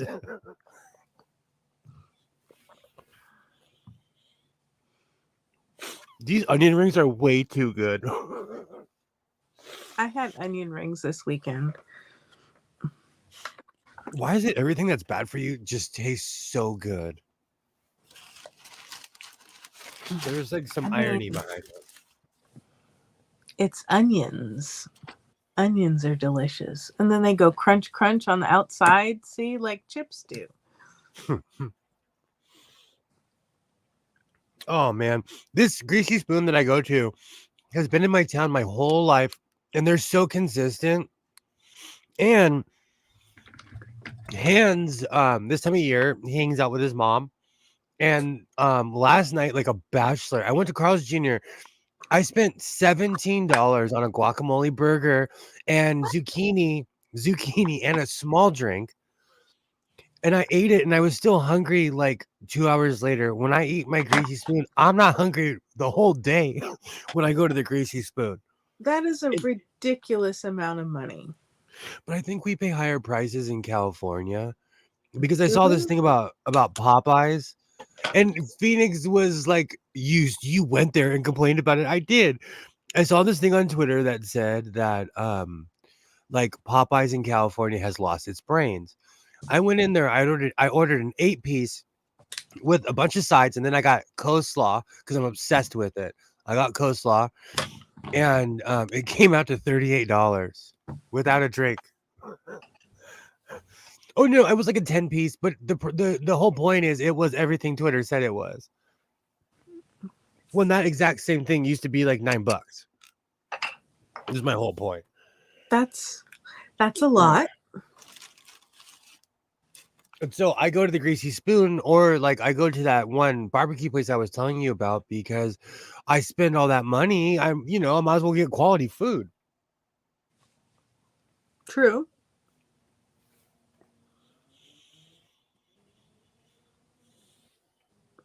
There's something, I mean, if you're paying a lot and it's not markedly better, you can get the other thing for like the same price or maybe $1 or $2 more. You might as well get the tasty one. I just never thought that I would live in a world where fast food costs as much, if not more, than like the sit down standard American restaurants, which were, $17 to $20 a plate from the jump. And now all of it is $17 to $20 a plate. It's supposed to be affordable. I spent $17. Let me mute myself real quick. All right. I'll try to hold down the fort. I didn't bring any show and tell today. So what's going on in everyone else's world? I spent today, I was tidying. I did 3 loads of laundry. I did some darks, and then I did some reds and purples. And then I did a load with my house shoes and 4 rugs, the doormat type rugs. My slippers were dusty. It was gross. Trying to do advanced prep for Thanksgiving. So tell me. What? Sorry. No, Hands is he's such a he's so responsible. That's why when people I love it when, because he's homeschooled, but he still goes to the office, like to the school for testing and stuff. I love it when I pick him up. Well, I don't come and pick him up on my motorcycle because they're weird about that. But I love when I come in a vest and they're like, "You're Hans' parent?" And I'm like, "I sure am. Go get my kid." Like, he's such a good kid. He is such a good kid. But it speaks highly of your parenting. I don't know what I did right, but so I did right with that boy. Butterfly says, I got quite a bit done on my sewing room. Very nice. Awesome. So are you, did I miss anything? Are you tidying? Are you rearranging? Are you like putting new shelves up, or what's going on? Tell me all about it. I want to know. I need to do that. So bad. Did you decide what you want to do, Godless, with your fabric? No, because I want to move, and putting up racks would me just adding another year in this house. And it's going to take me that long to get all this stuff out of this house. So are you sorry. Are you still thinking of getting like a loft space or what? I want to live in a mansion, and it's cheaper to live in a 17-room factory than house. Okay. And I'll turn my factory into a mansion. So whereabouts are you going to find a factory to move into? I've really been looking. And I'm not the only person. Like, they flat out, there's a lot of places that say like, this is not residential, everybody's trying to live here. Like, there's no secret. It's no secret, Tidying, getting ready for the kids coming Wednesday. Awesome. All right, I'll get back to cutting in a minute. I have to wash my hands though. I was eating greasy food. Mm. That's rule Yeah. number 1 in the sewing room. I'm weird. I have Lysol wipes where I wipe everything down. Like, I'm hardcore. Gotta keep stuff clean. Mansions are cheap in West Virginia. That's what I was saying about Colorado. Like, I could own a freaking 3-story, just huge house with a basement. So it's basically 4 stories. Because, you Mm-hmm. know, the Californians, we don't have basements like that. Not all Mm-hmm. houses. The old school houses have basements. But no, we don't have basements like that. You know what? See, I'm weird. I could live almost anywhere. Could you live in West Virginia? No, I knew West you were Virginia was where I got called the N-word. I'm not I've going got a back big there. truck. I've got Certainly a not living. What? Sorry. No, I remember that story. That's why I brought it up. Mhm. Yeah. I don't need that in my life. Thank you. I have a friend who lives in Wyoming and like I believe it's the least populated state in America. He makes it look like houses are expensive in Utah right now. Oh That's dear. good to know because when I watch your thrift hauls, Pam, it makes me want to live, makes me want to move to Utah. Like, you guys got all the good stuff over there.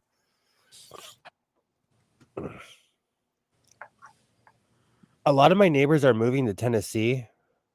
A lot of people, and I've said this when I first started streaming, or when I came back for the second time in January. I know over 20 something people that have moved to Texas. Wow.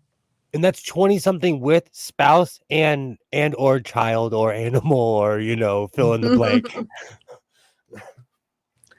It's hard because I mean there are a lot of like beautiful places in this country, but some of them are not so hospitable to people who look like you or me.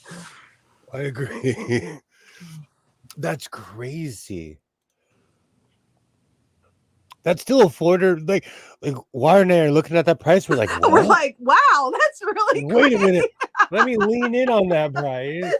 I was like, where are the expensive houses? I'll take 2, please.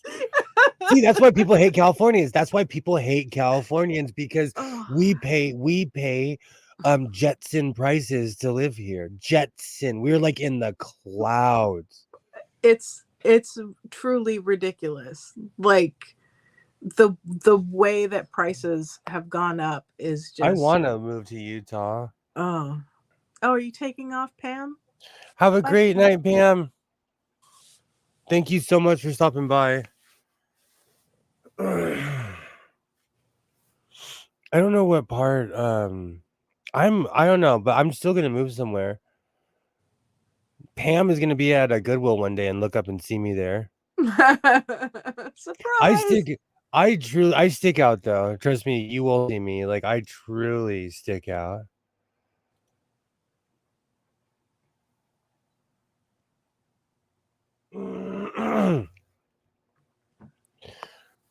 I don't know. But yeah, like I know a lot of people that have moved to Texas. A lot of my friends have moved to Austin too. A lot of people. I know somebody that moved back from Israel to California and then they moved to Texas. Oh, That's what but they moved to Austin. It I've was heard that Austin is nice. I've actually been there. I've been quite a few places in America, but I've been all the way to St. Padres Island. Texas is actually beautiful, but it's like California where it's a lot of it is flatland, but most of America is. Most of America is complete and utterly flatland, you know.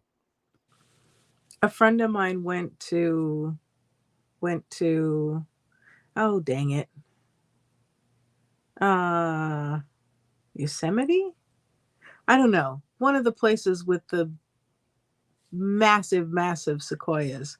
And there's like you just don't get the perspective in pictures because they just look like trees. And it's like, yeah, you know, they're big trees, but like the she was like not the height, but just the breadth of this tree she was standing in front of, and she was like this big, and the tree is just massive. You could fit a couple tiny houses in the tree trunk. It was so huge. Oh, the redwoods are unreal. It Mm. reminds you of how tiny we are. That's why I like in my run days, we'd always go to Mount Whitney, and it just makes you feel small when you're at the bottom of a mountain like that. Yeah. It's a good place to drive if you're in California. You got nowhere to go. Go to Calico, get called a flatlander. All right, I'm going to continue to trace this out. Are we still making good time? I miss the my fabric dude. But really what it is that I can fish through the store. Everything is like 50 cents to $1, $2. Wow.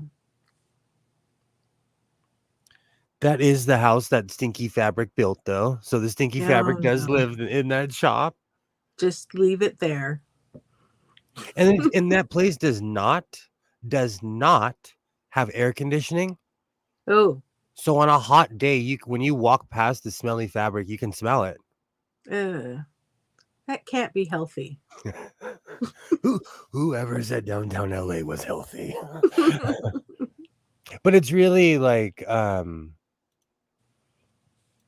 I guess it would be horrible. Man, if I bought that factory, I would give air conditioning to everybody. I would be like, here's my gift as a landlord.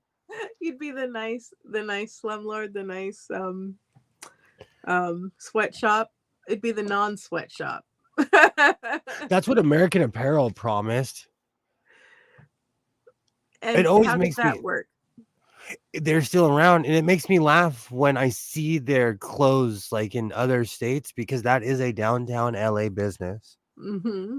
That is straight from downtown Los Angeles. So whenever I see people wearing American Apparel stuff, I'm like, oh wow. And it says on their tag, it's a non-sweatshop. Mm-hmm. Whatever that's American Apparel, I used to get really good little no-show, like little thin no-show socks there, and they actually stayed on your feet, and they didn't do that thing where they slip under your heel. It was good.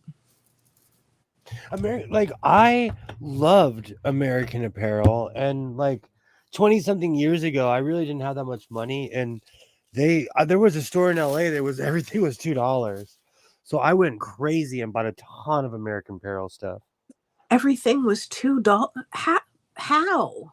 They would buy I think it was like an excess, like an overflow store from the actual American Apparel. It was like on the MacArthur Park side of downtown LA.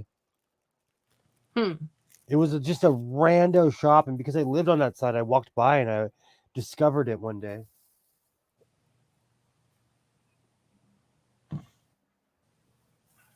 Oh, for a second I thought you had tape, and I was very confused.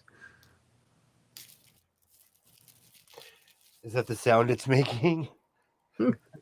No, like it just, the pin thing just at first glance looked like a tape dispenser, and yeah, that just didn't make any sense. So I took the proverbial double take.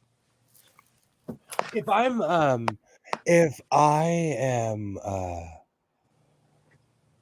taping patterns, call the people with the white coats. The second you see me taping patterns, it's time for me to retire. That's like a step up from like making paper mache out of money. I had a good friend that would always say that, and I agree with her. She would always say, you're not crazy until you're making paper mache out of money. Then you're crazy.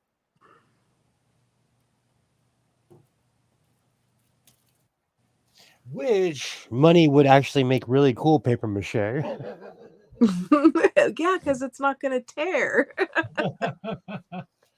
It mushes up well too. I've washed a few bills, especially the newer bills. They mush. Isaiah does that too. I wash money all the time. That's why I made him get a wallet. He didn't have a wallet? He did, but like he He's a wouldn't take it man. with him. He wouldn't take it with him. And like because he's really good, he's smart. He has kept every dime that he has received from every holiday. Mm-hmm. So when you're a kid, that adds up. One day He's saving up. I walked into his room. I was like, "Where'd you get all this money? Where did you get all this money?" And he came with receipts. I was like, "Oh man, you're just smart. Carry on. He's saving up. He can buy that truck that he wants. If he had $10,000 in his room, I would really ask him, "Where'd you get that money?" Good night, Butterfly. Have an excellent Thanksgiving. Have a great night. I'll be back I'll be back on Wednesday before Thanksgiving. I think Butterfly said that their children are coming on Wednesday. Well, their kids, their offspring. Understandable. It is definitely that celebratory time of year.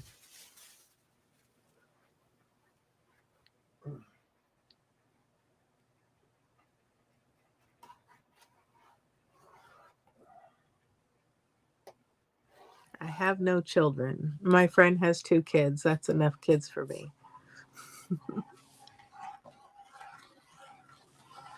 Although some people I find the older they get, the better. Like my grandmother loved babies. Like just was crazy about babies. I have no interest in a baby. But when they can talk and you can hold a conversation, that's good. I love babies. Yeah. That was the greatest time in my life when Isaiah was a little guy. Oh. Like a little baby or a little toddler or a little... Yes, all of the above. Little tyke. Those were good times. Now he thinks he's my age and he wants a $10,000 drug. Wow. Patrice says my child will be 24 in February. Nice. Awesome. He looked at me legitimately and he was like, "I want a $10,000 truck." And I was like, "Let me explain the value of money to you." And how did you explain it? I attributed it to things that he likes, and I said, "You could get 100 million of these for 10,000. Do you know how many PlayStations you could buy for $10,000? Do you know how you could buy a PlayStation, to Xbox, and have money left over?" Awesome. Is your child a fellow Aquarius? I know we don't celebrate those kind of things, but when I was a kid, it was hammered in my head that because of my oh, that's right. It might be an Aquarian kind of stream. I forgot about that.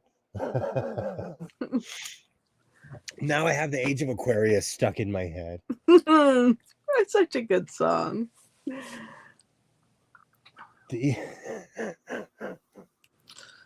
Welcome I don't back, know. Skits. Welcome back.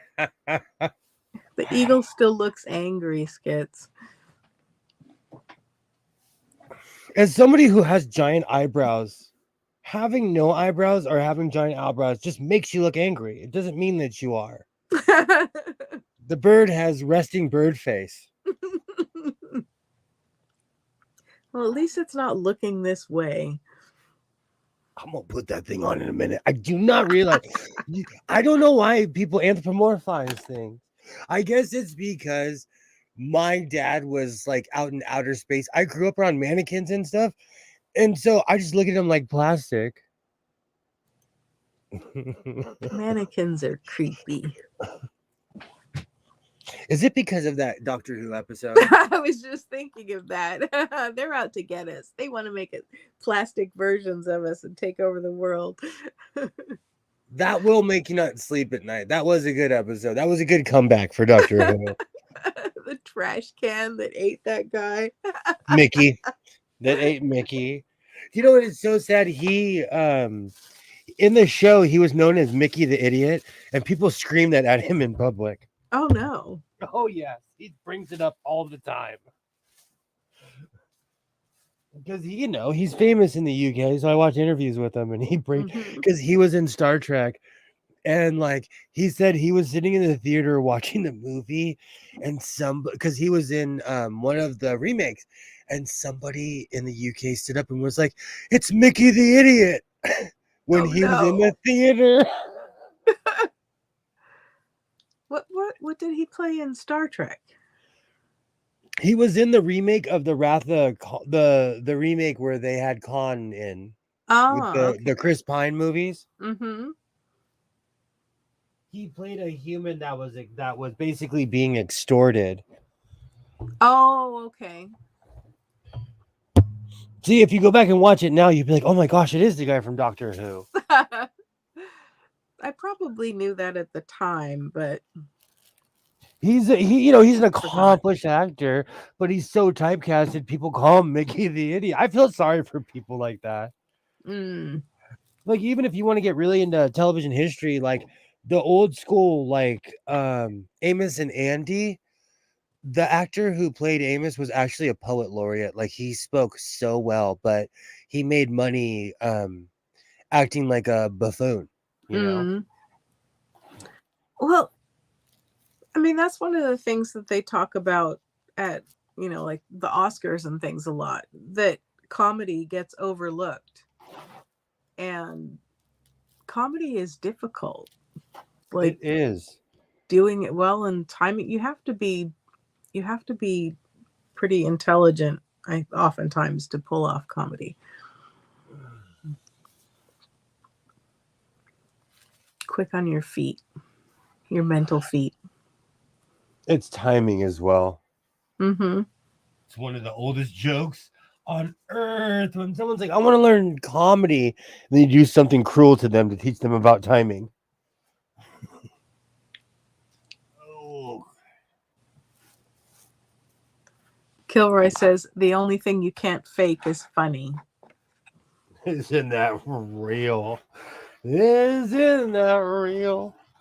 There's a lot of YouTubers I watch, and I'm like, this person is genuine. And there's other people I watch, and I'm like, ooh, they're trying. Ooh, they are trying. That's why it's always better to be yourself than pretend to be someone else, because eventually the real you is going to come out anyways. Yeah. And I think oftentimes when you're trying to be something else, it lacks sincerity.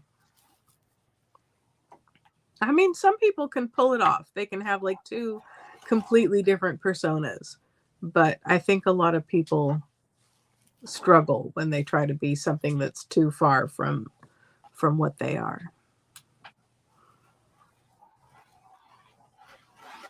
I think it shows too, though. That's why I let people really know really quick that I'm from the Valley of Los Angeles. Insert stereotype here. All right, here comes the fun part. Actually, I need to cut the split first. That's always hairy. I cut the front off one time. So now every time I cut the front, I'm like holding my breath. Let me clean up a little bit in here. But I messed up once, and I will never forgive myself for that one. Because, with something like this, you can only cut it once. I mean, I suppose you could stitch it together and make a feature out of it. Yeah, but that's a whole bunch of steps to clean up a mistake.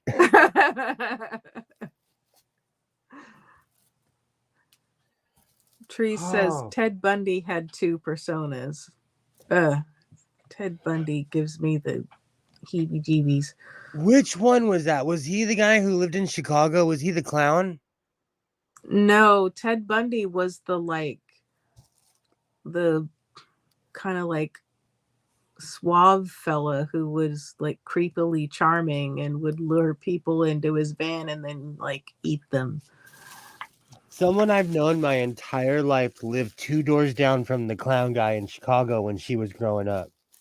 Oh, Washington State, Trees says. Oh, okay.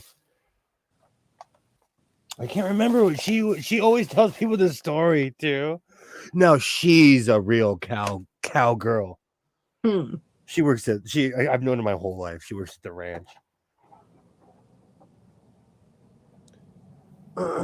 Who is it? Was it John Wayne Gacy? That's what Skits says. I think it's John Wayne Gacy, but she lived on the same street and everything. Huh. Attended parties where he was a clown. Oh. All right, so this has a crease, so I'm going to cut right down the middle. But that would be crazy. You know what, though? I rarely talk about this. I had a friend growing up who taught me everything I knew as far as like being a player, wearing Jordans in the 90s and everything. And I disappeared for almost 12 years. And long story short, a friend of mine grew up to be a real life serial killer in the Hawthorne area and is now doing life. And he was always the quiet guy. So that cliche of the quiet ones is real. Disturbing. And I've known him, like he knows my family. He's from where, like, we grew up in the same town,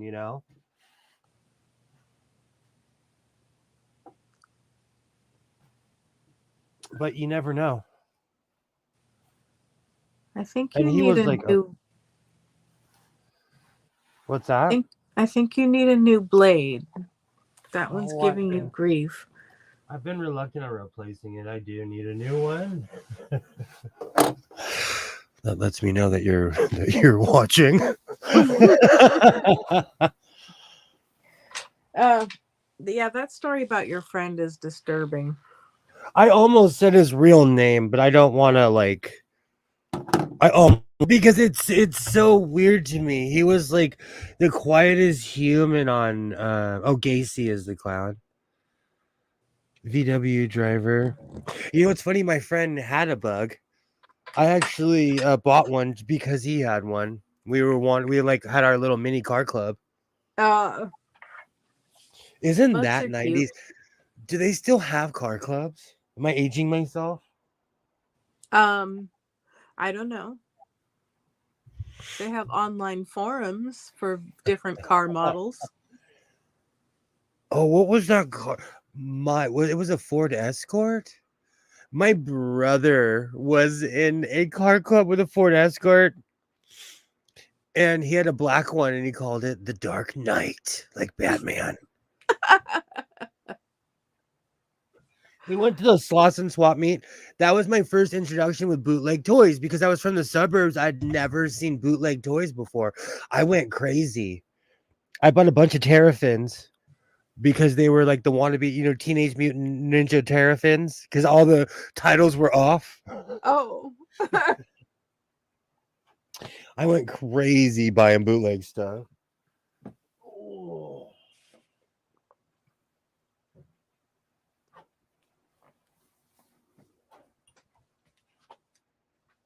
I like to watch car videos on YouTube. What's that? I like to watch car videos on YouTube. Different people, like restore old cars, or like Ammo NYC will clean things and make them all sparkly and fresh. Is that why you knew so much about Top Gear? I used to watch Top Gear.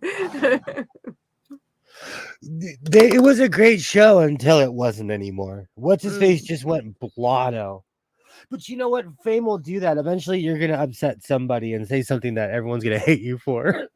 Yeah. It's hard not to be like uptight and yet also make sure you don't say something It'll get you into trouble.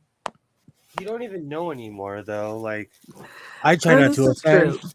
I try not to offend people, and I do. I was offended 5 times already today. I'm I'm kidding. I'm cleaning up a little bit and putting this in some sense of order. Beautiful. Don't want to lose my pin cushion. I'm going to take a break in a second. So when you were a kid, thinking of Kilroy and Kilroy's bath, did you have those soap crayons where you could like write on the wall of the bathtub and the shower and stuff, but it was soap? Those They were would just awesome. wash away.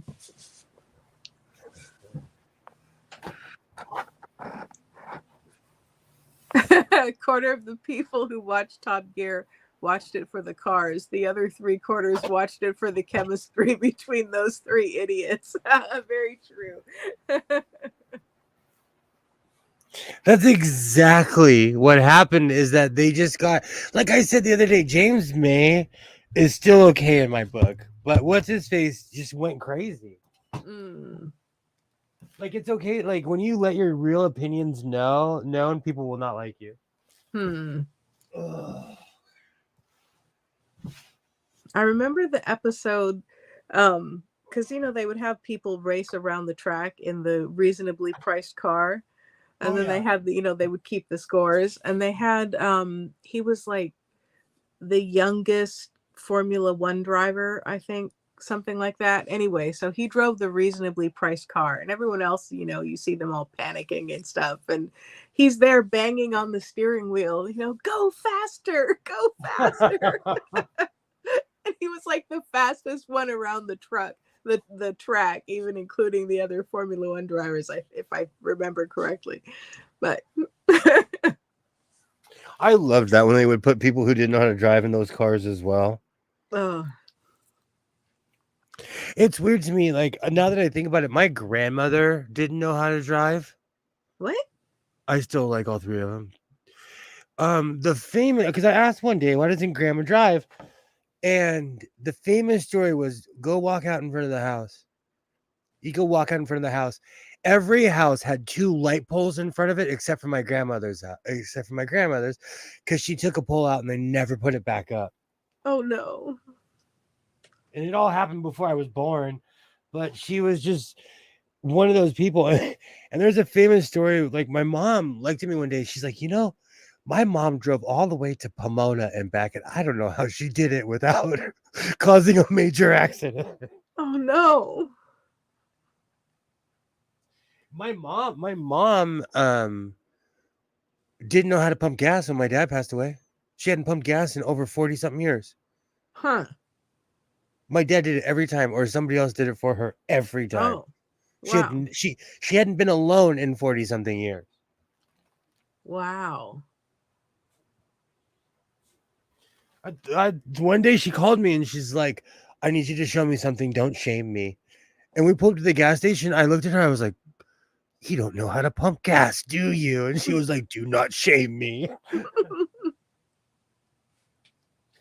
But, to self-sufficient people, that's crazy. Mm. But there was a time when women didn't pump gas. I was raised by old schoolers that like, I was the oops kid. So they were like, their generation had already come and gone. Mm. I remember. And if you were a woman, like, even if you were driving, which, rare that you were driving and the guy wasn't, but even if you were driving, the guy would like hop out and pump the gas for you. Yeah, it was craziness. And the funny thing is that those same people raised me to be all independent, even though they weren't in a lot of ways. I had forgotten about that. Wow. What's About women just not pumping gas. Oh yeah. It took me a second. I looked at her like, you really don't know how to pump your own gas.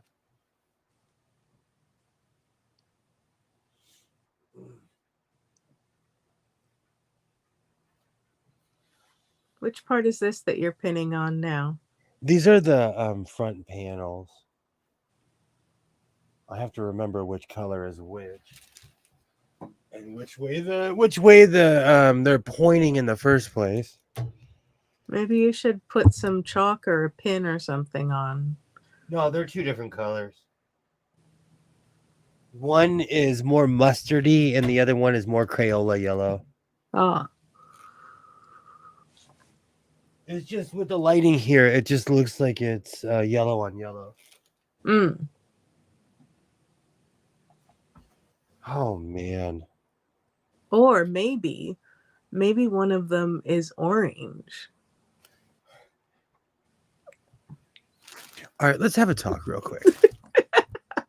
I am not wearing a blue shirt. I am not colorblind. Although I am all over the place and an erratic human, I am not colorblind.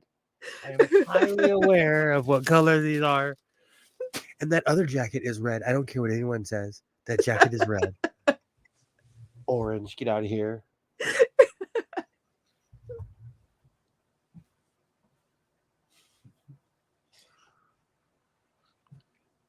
I'm gonna have to find. I still have a no ma'am shirt from the Married with Children days. It's black though. I cut the sleeves off. I used to wear it at the gym until I got weird looks because the younger generation, they didn't know what it was. And I'll never forget, I saw someone, they were like Googling it and they still were not impressed. I didn't really watch people's Married age. with Children, so I'm not familiar with the no ma'am. It's shirt. the North American Organization Against Amazonian Masterhood. Against Amazonian masterhood? No, ma'am.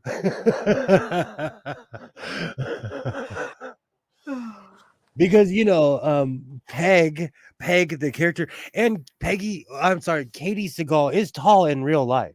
Uh-huh. See, the thing is, like, when a woman is my height, she's considered tall. Like Penelope Keith in the UK, she looked like on screen, she's towering over all these people. She's my height. Mm.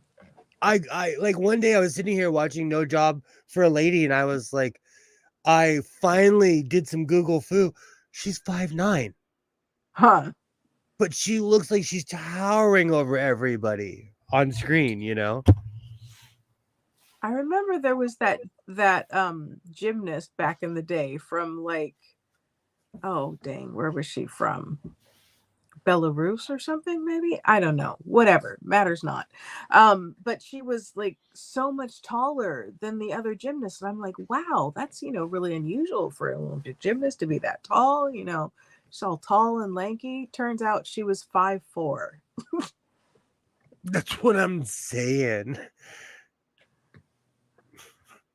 I want a balloon. You've already got one. Oh, that reminds me. First, let's see if it did the update. Oh, no, it didn't do the update. So the thing will still work. I'm really curious to see if when I do the update, if it takes that screen away. What are we talking about? Oh. I got some weird notification at the top about something, but then it went away before I could really process what it said. StreamYard is cracking down on people that don't have good mics. So if you don't have proper, they're like, if you do not have bougie equipment, you cannot stream. Oh. No, but StreamYard is basically, if you come in with like what they consider faulty equipment, they'll warn you. Oh. Okay. Or they won't let you on. Like there was one time with Brandon, they like it said that he was in the back, but they wouldn't let him on. Oh, that's weird. I mean, I'm just using the mic on my iPad, which it's a very nice iPad, but it's not any special sort of microphone. Speaking of, am I steady or am I doing the max headroom? You're good. Okay. You're still good. When you get real body, it's weird because it's really robot-y. Strange. Although it's cooler today, so maybe I was just overheating before. But then why would, whatever. We've discussed it. We never figured out what it was. Just a patch to fix it. So let's see. I'm trying to Trying get to- all over tan. You're asking a lot of the sun. I don't know anyone of any complexion that is one color. Challenge me. I Well, don't care. I've been hiding from the plague for years, so I don't have a lot of color on me. No, I'm consistently yellow in certain places too, but I'm also brown. Like my hands are a different color than my arms, than the top of my legs.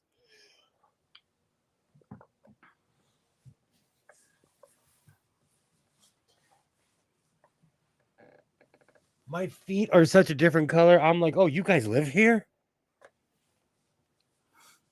My feet are a completely different color than I am. Now I want to go on vacation to somewhere tropical. And I'm like crying about how I'm gonna go on a sewing machine trip. And you're like, you're all practical. And I'm like, I'm gonna go to the desert for sewing machine. They both have their advantages.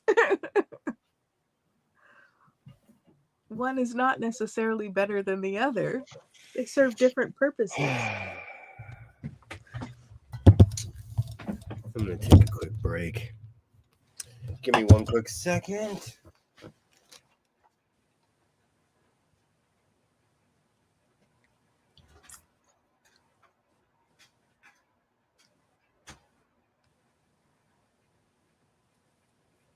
So how is your bath, Kilroy? Do you do bath bombs? Do you do lots of bubbles? What's your method? I had to remodel my bathroom some years ago because the wall hadn't been sealed properly when the other people did it, and my bath was about to fall through the floor. And so I went and I searched everywhere so that I could get a nice deep bathtub so that you can sit in there and have the water come up and not have half of you freezing. So I have the best bathtub. It's great. Although, if I could, I love those like clawfoot bathtubs with the back that goes swooping up on one side. Those are nice.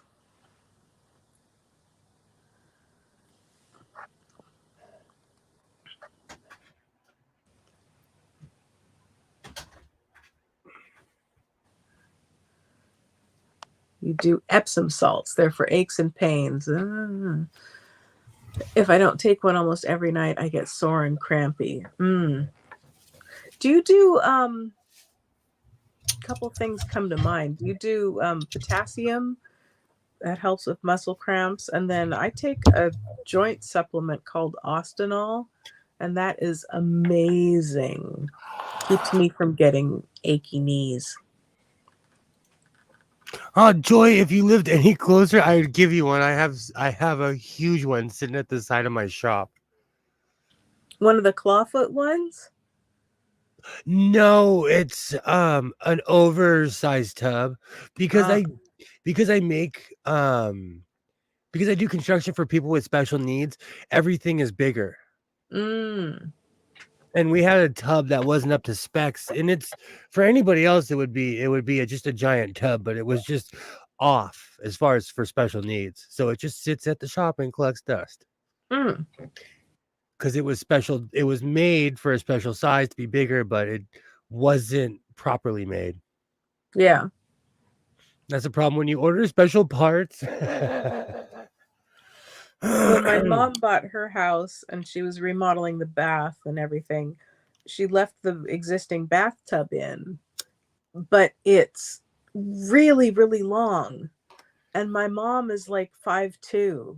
And so she said she tried to take a bath one time and she nearly drowned because it was so long. She was just like sliding underneath the water. Oh, that's so scary. Seriously. not my joints, it's my muscles. Being tall will give you a workout. I don't have that experience, but I'll take your word for it. How tall are you, Kilroy? If you said, I can't remember. I just remember that you're tall.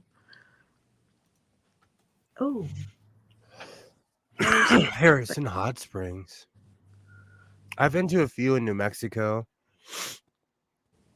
Back in the day, my mom and I used to go to Murrieta sometimes. Georgia or California? California. They have hot springs there. There was a hot spring place. It was nice.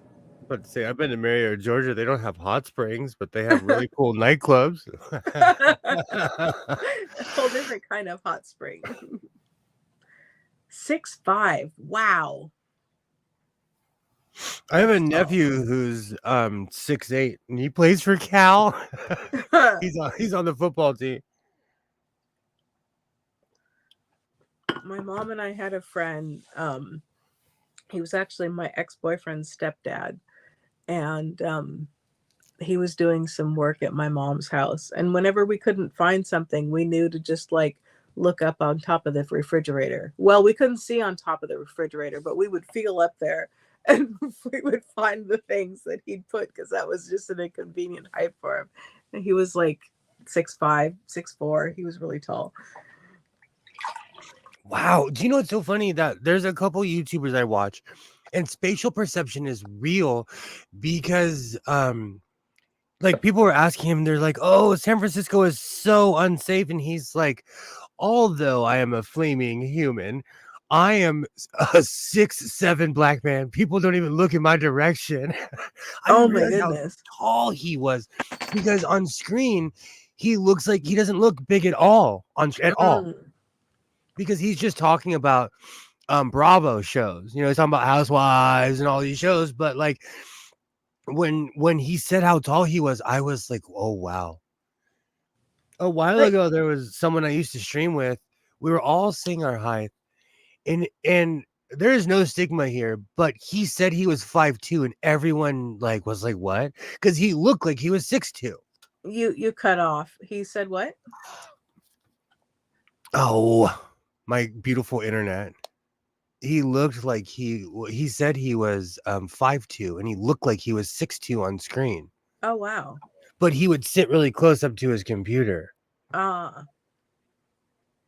Spatial perception is real. I sit far away from my computer. Yeah. But I also sorry, go ahead. Oh, just if there's no reference, it can be hard to tell, like size and proportion and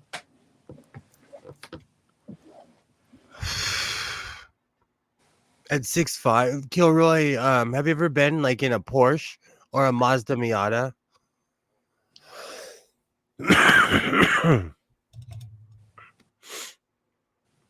Part of me, like when I say a Porsche, I mean like a $1,500 trash Porsche, you know. But I always wanted one. I always wanted like one of those Porsches, but I always feel like I'd be too tall for it. Well, two problems, or you know, like your torso tall, so you might not be uncomfortable because it's not like your legs would be up around your chin. However, your torso tall, so I don't know if your head would like hit the roof or like in a Mazda Miata. If you pull down the sunscreen, I can't see out of it. But that's in a Miata. I had so much fun in that car. I knew someone that had a Miata. I had so much fun. I would drive with my head over the windshield like this. Those are fun cars.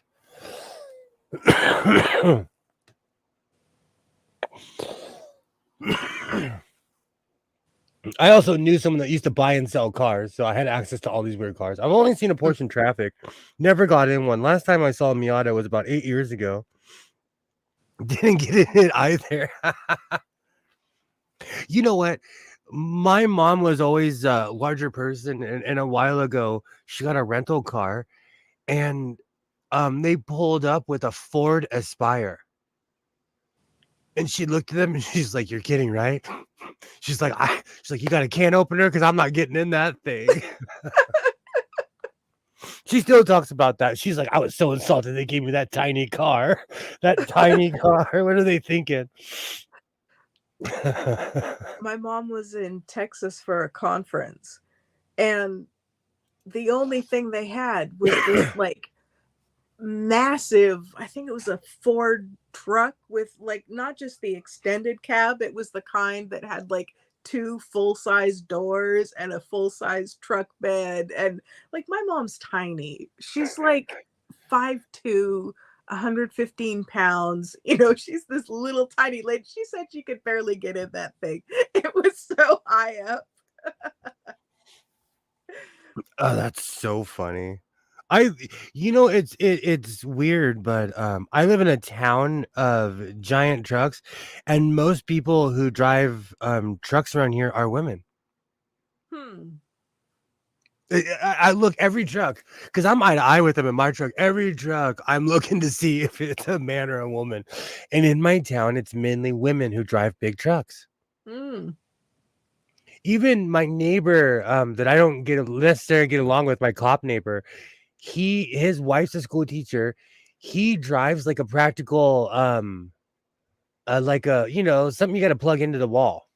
They have an electric vehicle, and his wife drives a 4-door, huge 25-foot Ram. Wow. I can see it on my camera. Every time I see her in it, I'm like, "You are 5'4". You need to calm down." But it's weird. She has a giant truck. I got a tiny Nissan compact sedan as an insurance rental a few years ago. I didn't even try to climb directly out of the car. I had to roll onto the pavement to get. See, that's hardcore. That's hardcore. That's like in my flex on certain curbs. If I pull up next to it, like if I have too many people in the car, my doors will hit the curb because it's Oh low. dear. That used to be pretty common when everyone drove normal sized cars. I was just about to say that. It's a very old school problem. We've brought land yachts back though. And if you really think about it, we call things fuel efficient, but we just give them giant tanks. Like my truck, it has a 25-gallon tank and a 15-gallon tank. That's a lot. But you know, if it's a gas guzzler, you might need that. Hey, that thing gets 11 miles on the highway, or like 12 on the highway. Oh no. Something just absolutely obscene. Oh. So if you could have any car and like not just to have, but like as a daily driver, what would you get? I'm not even saying this to be funny. And yeah, I watched the Drew Carey show growing up, and I'm not even saying this to be funny. And I would drive it every day. I promised I would walk it every day. I would take care of it. I would feed it. I want the Michael Keaton Bat car. It's a Dodge. It's feasible. If I really went looking, I could probably find 15 of them. But I'm not over it. Every once in a while, I still ask myself, would you? And I'm like, yes, I still want that car. So with no hesitation, I'll say I want the 90s Bat car. I would drive Michael Keaton's car. Michael Keaton's Bat car. And I saw one on a show, and they're not like affordable, but they're not over 100. They're affordable. Huh. They're like 40, 50, as much as you'd pay for a Really? new car. Might as And well then. that's running though. Like you could buy one not running for 10 grand. See, I'd pay 10 grand for a Bat car. I hope my son's not watching because he's gonna be like, "There's a Bat car in Nevada. Let's go right now."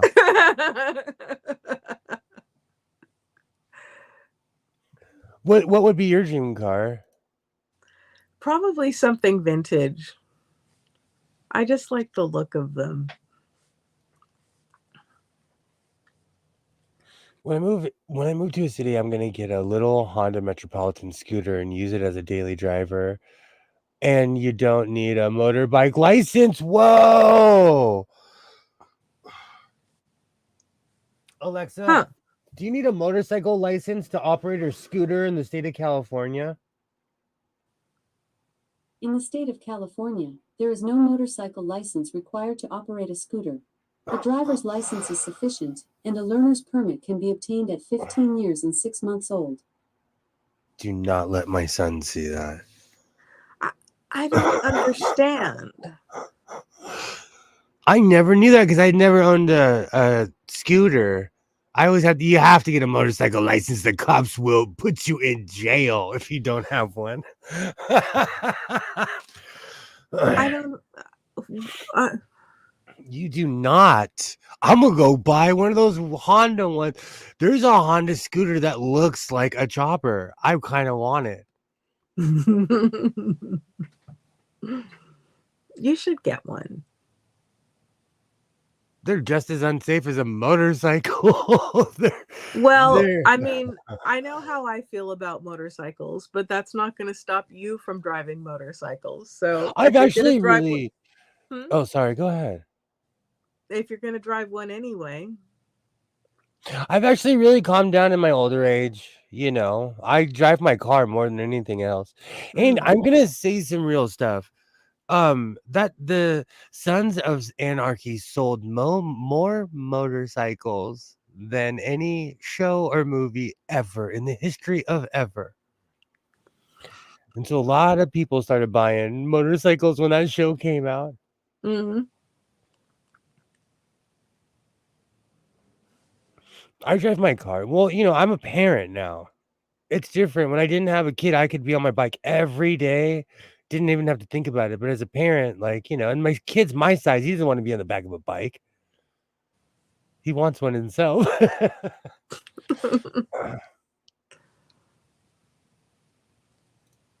I'll be right back. I'm going to grab a blanket. I'm chilly. Okay. Probably because I've been drinking iced tea.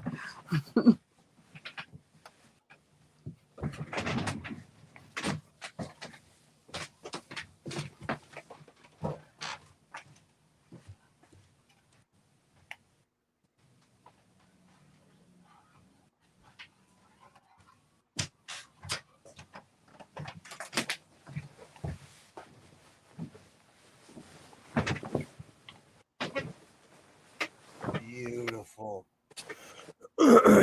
Oh yeah, I was gonna replace the blade on this thing. It's still cutting though. See, the stuff I'm using as lining is coming right off. It's me. Sometimes I think it's me. It's me. It's not the tool. It's me. I'm the tool using it wrong. Maybe you're not having even pressure. Like sometimes your pressure is too hard and then sometimes it's not hard enough. If you have that for more than 4 hours, go see a doctor. Kilroy says, my main thing is the gas mileage, and I hate carrying around 3 extra seats I never use and a trunk I never fill up all the way. I hate inefficiency. I'm a hoarder, so I love cars. I love cars. That's why I love my Ford Flex, because it's weirdly huge. I don't mind this small car. And I think that they could do a lot with different size cars and vehicle passenger sizes and things like that. But I wouldn't want to have something out in the open because of inclement weather. Huh. I learned that the hard way when I moved to Oregon with my VW Rabbit that was a ragtop car. I learned that the hard way. You can't live somewhere where it rains 8 or 9 months out of the year with a vehicle like that. Oh, I miss that car. So, Kilroy, have you ever considered a smart car? Okay, so I used to call those coffin with wheels, but those are actually really efficient vehicles. Mm-hmm. It's a giant roll cage. Mm-hmm. Smart cars are a giant roll cage. And they only have one extra seat. So if you're feeling especially sociable, Kilroy, you can take somebody. But, it's small, so you won't have a bunch of people clamoring to get in your vehicle. Or like I own multiple trucks. People think I'm a moving company. They legitimately think I'm a moving company. Oh, they'll be like, William has a truck. I'll be like, I don't. No, I don't. Even though you can clearly drive past my house and see that I do. I don't know. I used to have a truck and I would volunteer sometimes and people still wouldn't take me up on it. I'm like, oh, well, I offered. I need your kind of friends because mine move a lot. The people I know are always moving. Can't find them where I live. And when you can, they're overpriced. They stopped making them years ago. I didn't realize they had stopped making them. Now I feel out of the loop.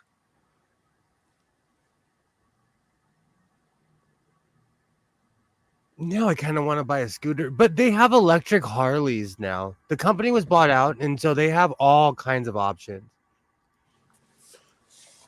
And I told you I saw one because I didn't hear it. And I'm like, oh, that's electric. Because I see them, but I can't hear it. It was so weird to me. And maybe I need to stop being a dinosaur and step into the future. I mean, sounds interesting to me. It's not like they're any cheaper.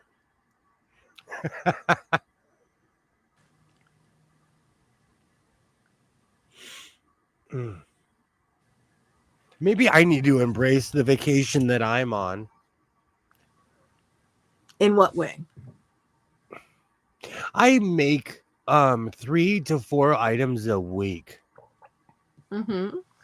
I think I should take more time. Like with this coat, because I really want to wear it, I'm gonna add pockets and stuff. Mm-hmm. So I think I might take a little bit more time. I might be doing this on the next live stream. Well, I don't think there's any reason why you have to finish it in one stream. That's the male machismo toxic avenger part of me talking, where like I start something and I have to finish it. I understand wanting to just be done with something, but it's not always possible to do a project in one session. Well, also, I want it to be more quality and less fast fashion. Mm-hmm. And like I could spend an hour on a collar, but I could also make one in 10 minutes. I've been thinking about that lately. I'm trying to I'm changing my brand. I'm telling people my real name. I'm not getting rid of Godless Sewing, but he's gonna move on to captain another fleet. Yeah. I'll still wear the patches.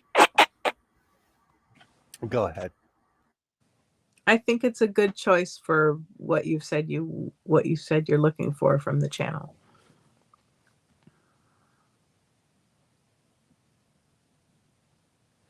Technically, right now, I'm still the artist formerly known as Godless Sewing. Well, you've had a much smoother transition than the artist formerly known as Twitter. I haven't decided if I wanted to be William the Fabric Slayer or William the Inhaler Man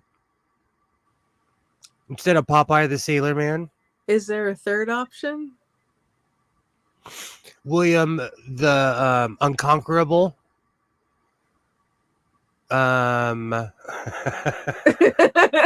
We can brainstorm later.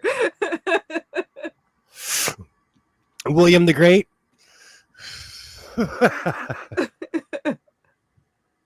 I need a sash that says that William the Slayer of Fabric.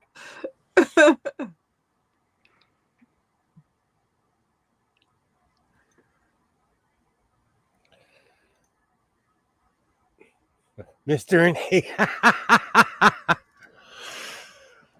When your fabric is about failure, William reaches for no. It's a song in progress. Patent pending, patent pending. I'm William the Inhaler Man.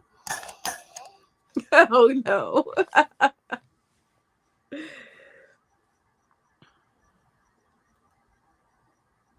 Oh, I like that. Don't step on his blue suede strain.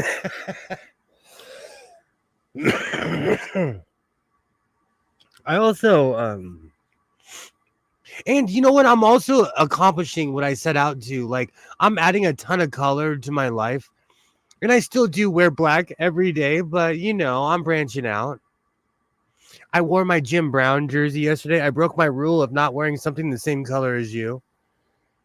And how did you feel? How did it go? The ground didn't swallow me and red lights didn't go off. All good. Oh, wow. Nothing. You know what it is? It's more from the photography standpoint. When you wear something that's the same color as you, you look like a floating head, no matter what your complexion is. You know, if anything is close to what you actually look like. You know, there's those weird on Twitter, I always see like the rings of when people are wearing those weird TikTok leggings and they look like they're not wearing anything. Because on the black and white camera, it picks up tones. So if you're wearing something that's your skin tone, it literally just shows it as a giant silhouette, you know? And those are very silhouette accentuating, shall we say. I didn't even know what I'm of a certain age where I had to watch a video about them because I didn't even know they existed. Well, I look at sorry, go ahead. Well, the leggings are a bit much, but I like seeing the videos of people like putting them on and surprising their partner, and they're like, "Ooh," it's like, it's heartwarming. They have people wear those everywhere here. Oh, everywhere. No. Oh yeah, everywhere.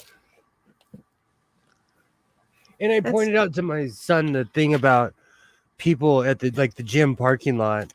And so now whenever we go to Walmart, whenever we see someone wearing TikTok leggings, we're like, they're going to the gym. We know where they're going. We know where they're going.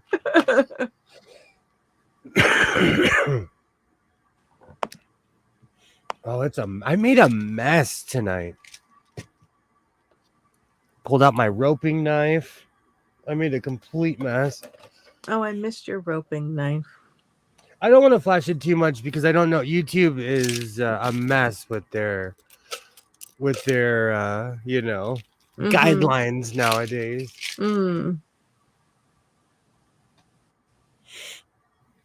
Oh man. Oh, excuse me. Oh, that's so funny. So, like I said, I might take my sweet old time, or I might show up on actually Wednesday. Do you know I opened this stream by saying it's Wednesday? I'm on vacation. I don't know what day of the week it is. You know why I think it's Wednesday is because I got my patch today. That was supposed to come on Wednesday. And so I was all excited. Is it early or late? It's early. Oh, hey. Yeah. There was something. What was it though? It's early, but if I told you how long ago I ordered it, you would not be impressed. It's one of those things where it's like, did they like I watched it come over the ocean and then go from it took a tour. Joy has returned. Yay, welcome back, Joy. I'm probably gonna go for I'm gonna go a little bit longer, but then I'll be back on Wednesday. I'm gonna stick to what I said about taking a little bit more time. I really have to stop rushing myself with these projects because I wear these, and like my other yellow coat, anywhere I go, people are like, "Where did you get that?" And I'm like, "I made this." You have business cards? No, because godless soul and go stuff yourself didn't fit on a business card. So now I have to make them my so-called life. We're open for business cards. Get some clients. I mean, you enjoy making the Mimi G coat. You could have a whole business making Mimi G coats. Feels proud. I definitely, well, if it wasn't for Pam and Joy, I would have never pulled my serger out. And it was me. I will say that till I'm blue in the face. It was me. It wasn't the serger. It was me. I now know it wasn't. The other two sergers were trashed, but that one, like, it works. I just have to figure it out. It has its little kinks and quirks, but it works. Mm-hmm. Comment of the evening. Do you have the Searching is for coffee. Do you have the service manual for your serger? Yeah, I have everything. It came with a VHS. I have all the top spool holders, all the different prongs that it comes with. Because each prong, all spools are not created different. So it has holders for the larger spools. For the much larger spools. But regular size serger thread fits on it so far. Until they change the specs. But with sewing machines, they change things so much. Oh, I'll be right back. I realized I left a battery on the charger. Excuse me. Of course, no worries. Of course, he has the little red book and indoctrination film. That's how they get you, Kilroy. That's how they get you, and they give it to you for free. Serging looks more professional than just zigzag finish. I agree. And I think, and that's another thing, part of me wants to go buy 4 things of yellow serger thread. And there's got to be a place closer than downtown for serger thread. Let's see how fast Amazon will deliver it to my house. Wrong phone. Amazon. You never know. It could come to my house tomorrow. Yellowstone. Yellow serger. They call me Mellow Yellow.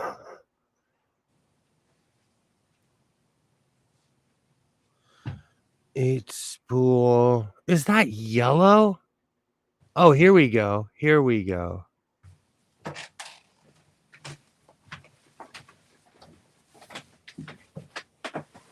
Why would I want 3? It's for a serger. I need 4.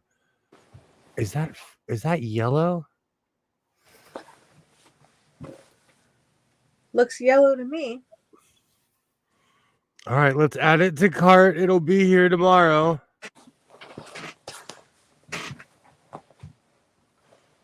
Okay. This is why you should never hook your credit card up to your Amazon account, because it'll be here tomorrow. Did you click the buy now button? Oh, I guess I didn't proceed to checkout. I just have mellow yellow stuck in my head.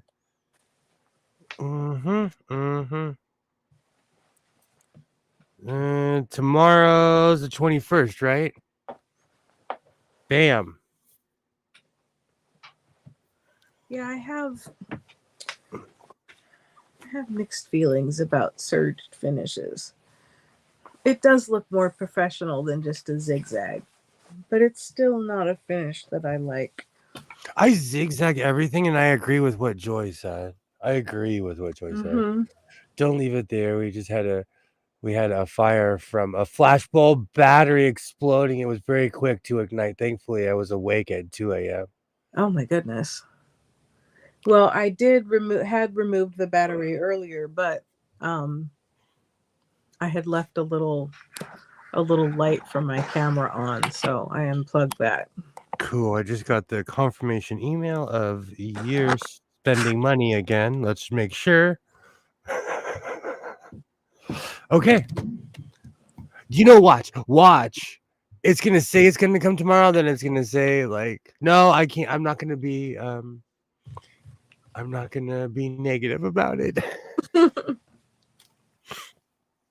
But this is definitely something I want to take my time with because I wanted to be beautiful, and I have been rushing myself lately. I've been pushing myself to the max. Do you know I have been sewing just like let's take just this year. I've been sewing 2 to 3 items a week every week That's a lot. since February, since at least around my birthday, That's a lot. because that's when I really started streaming all the time. Mm. And sometimes I'm like, oh, what am I gonna make? Like, oh, let's make a coat because I've made it a million times. And now that's why I made the title The Great Coat Maker, because I've been cleaning out my closet and I'm like, I make coats like I live in Maine or like, like I live in Nova Scotia or something. This is, my coat making habit would have been great when I lived in Oregon and I wore the same Columbia every day for You know what though? I still have that Columbia. That thing is like over 20 something years old. It is old reliable. And he orders from a place he says he will never order from again. I know. It's the evil empire. It's because I am of the order of the evil Surger Empire. Is there enough days in a year to wear them all? I'm gonna challenge myself to do that. I'm gonna challenge myself to do that. I've been talking about that. If So I did went, you oh, sorry, go ahead. count them? How many do you have? I stopped around 40. You stopped counting? Or Yes. Because I was like 39. Oh my gosh, I've made way too many, and I walked out. do you have more coats or more sewing machines? Sewing machines. And that's coats. I've made over 40 coats. I've used a pattern probably well over quite a few times to make other things. Like all my long coats, I used a pattern for that because it's the perfect size right here. So that's why I use the pattern, because it's made for its jacket, Your coat. Well, when I say coats, I mean like the coats, the jackets, the pullovers.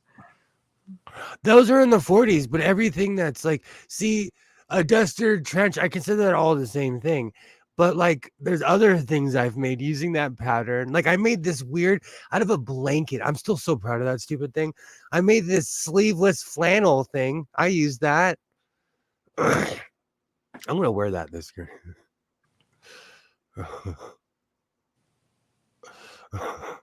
Yes, Joy. I'm crazy. I am the great coat maker. Instead of Willy Wonka in the coat factory. Willy sewing? No, that doesn't sound right. Willy has lost his Wonka and the coat factory? You'll just buy an old junk. I'll be right back. That name is patent pending, work in progress. Oh.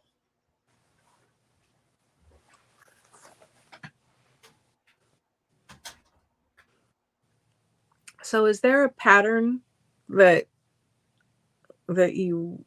anyone would like to find or would like to try that you haven't found yet or haven't gotten, or something that's calling you that you wish you could make?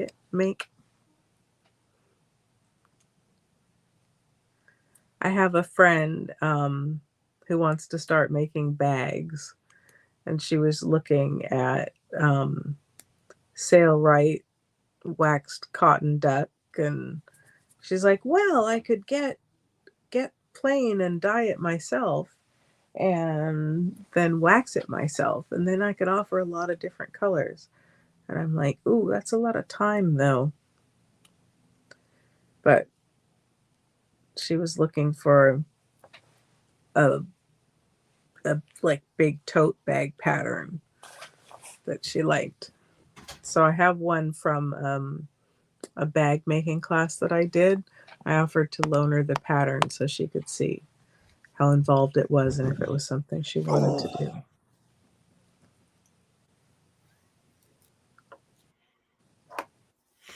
I've been making the same pattern for over 2.5 years, so I have quite a few of I've made quite a few things.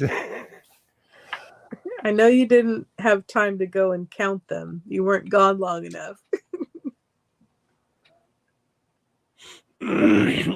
No, the sewing machines I had to get real with, because once I reached 100, I was like, okay, you officially have every sewing machine on earth.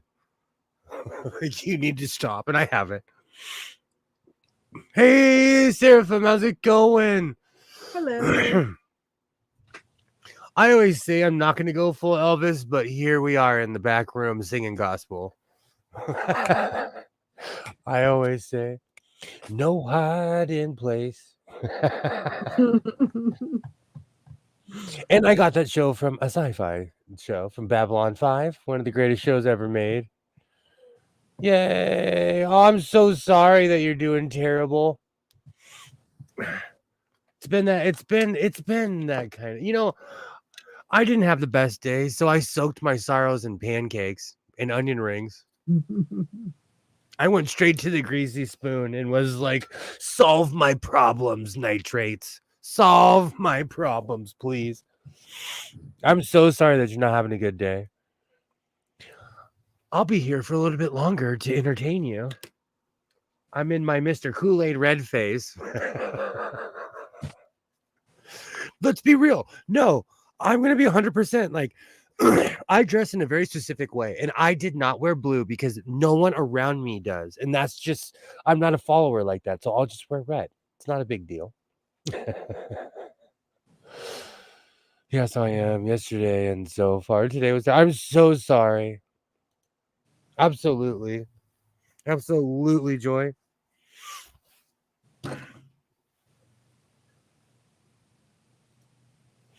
Alexa, can your hat size change over time? Yes, a person's hat size can change over time due to factors such as hairstyle, weight loss or gain, and age. It is recommended to remeasure one's Alexa, head. thank you so much. Thank you. Absolutely. Happy to help. Hope you had a good Monday. She didn't dox me that time or say my name, though, so she's getting better at not sharing information. My hat size goes up and down all the time because of my weight gain and loss. Well, I'm so sorry you're having trouble time, Sarah. I'm going to get a ton of serger thread tomorrow. I'm going to get serger thread tomorrow. I do this. I'm going to be like, where in Hades did this come from? Not remember that I ordered it in the middle of a stream. That's why I need to take Amazon off my phone. I need to get Amazon off my phone.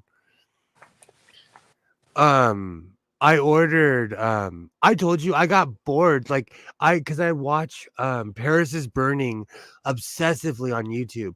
But because it's a YouTube video, they have to cut the audio out. So every half an hour they cut the audio out for 5 minutes.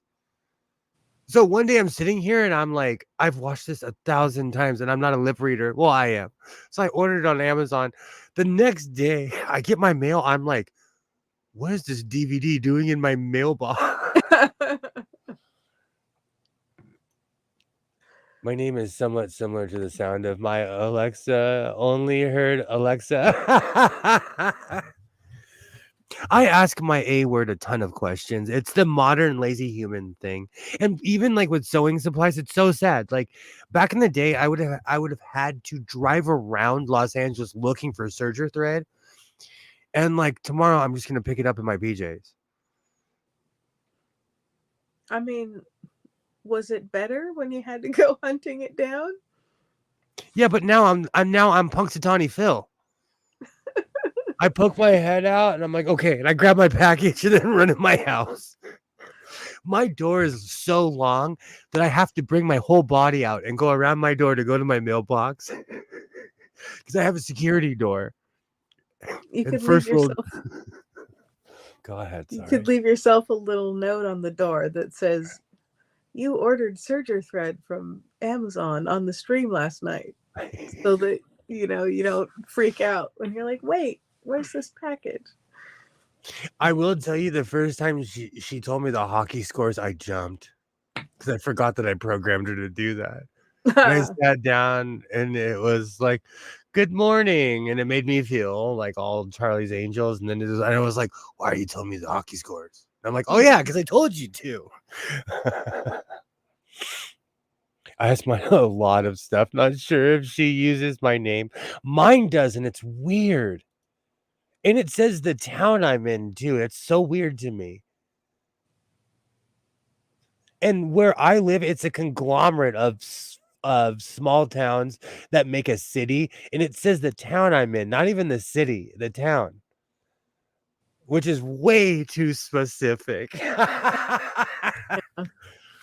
And unless you're from England or my town, you wouldn't really know the name of my town. Mm-mm. Oh, that's so funny. I think I need a Amazon intervention. It's just so convenient sometimes. Yeah, but like I have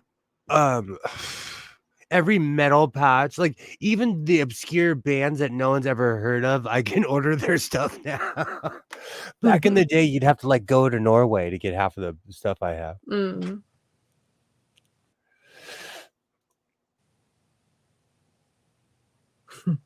Absolutely, Kilroy. Oh, talk about phone tap. Your balloons are back.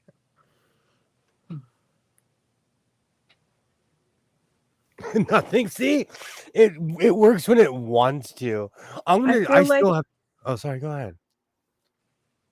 I think you didn't hold it there long enough.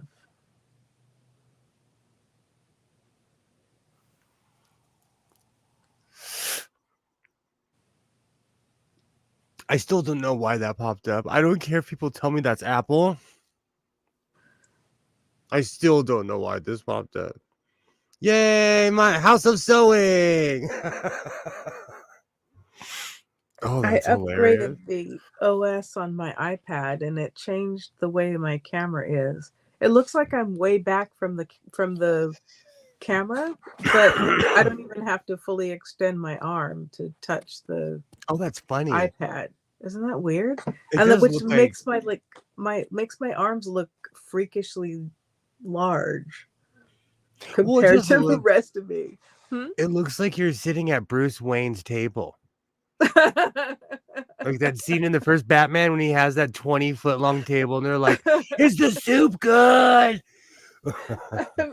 Here, I should measure. I was going to say, I'm this far from the table that I should just measure and see how far I am. Have a great night, Sarah. It was good seeing you. I'll be around on Wednesday and Saturday. I hope you have a better day ahead. Yeah. Joy knows what's up.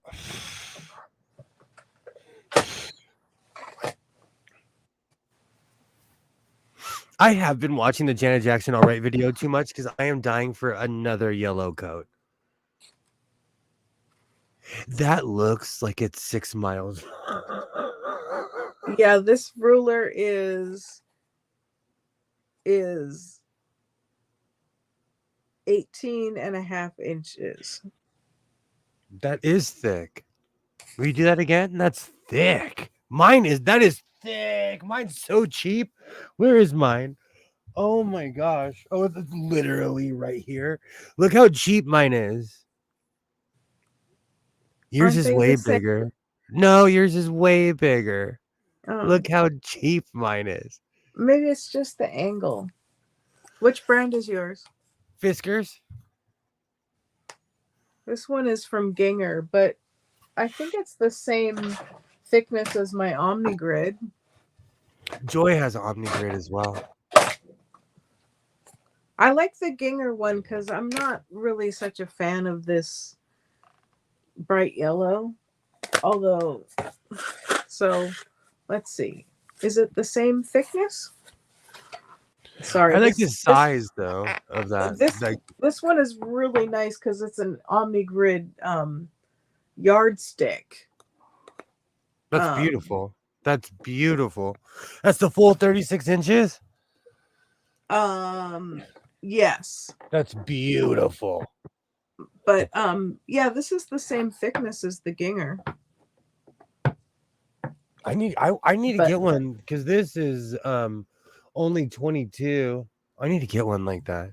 Yeah, I found sometimes you just need one that's really long. Oh dear, there, Kilbur is going to quote me. Sometimes you need a long one. Waternade 2023. Oh, that's hilarious.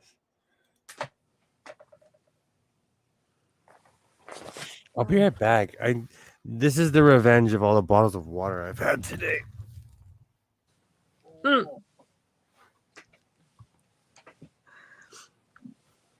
I have some different sizes because, yeah, I mean, like the long one is really good, but then if you're trying to do something small, it's unwieldy. But then if you have a small one and you're trying to do a long seam, you don't want it to go wonky when you go trying to move the ruler. So one of the projects I have on my list is to get a block of really nice wood and cut some grooves in it so that I have a place to set my rulers and stack them out when I'm working on stuff. Because right now they're just kind of on this like bar cart beside me, and it's a little bit precarious.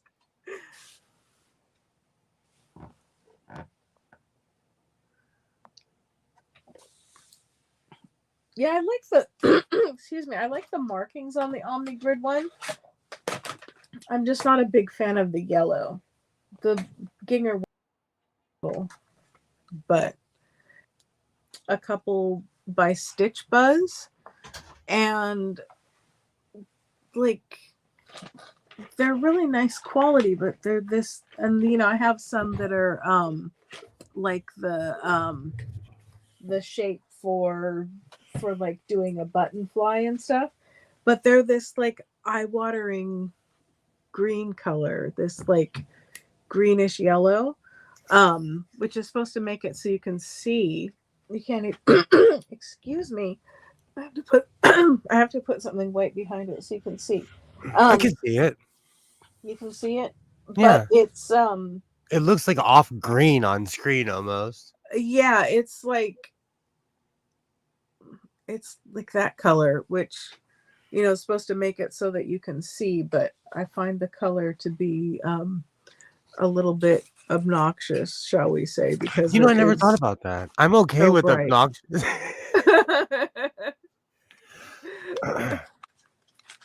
I think for someone as nearsighted as myself, I would need something like that.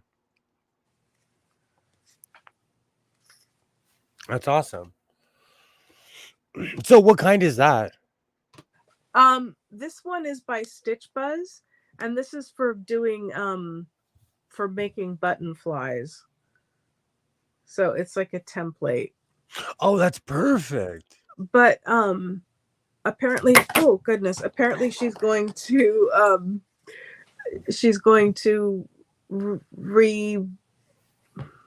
revamp them, so they're not available right now. But I think she's going to come out with a slightly adjusted set. So we'll see what happens. Making me want to buy a 3D printer. Yeah. There's some stuff that it would be nice to be able to make your own template for.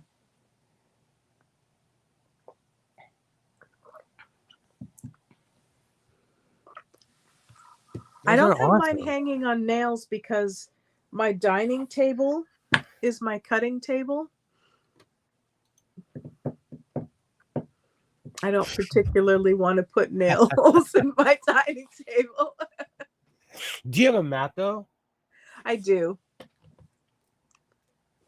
You're not a pirate like me and cut directly on your table?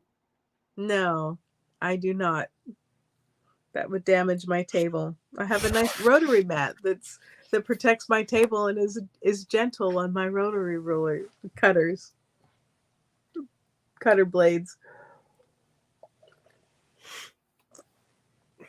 I believe Hands is here. Give me one quick second. All right. I'll try to think of something that's amusing to the riffraff in the chat. I don't feel like I've been very successful tonight.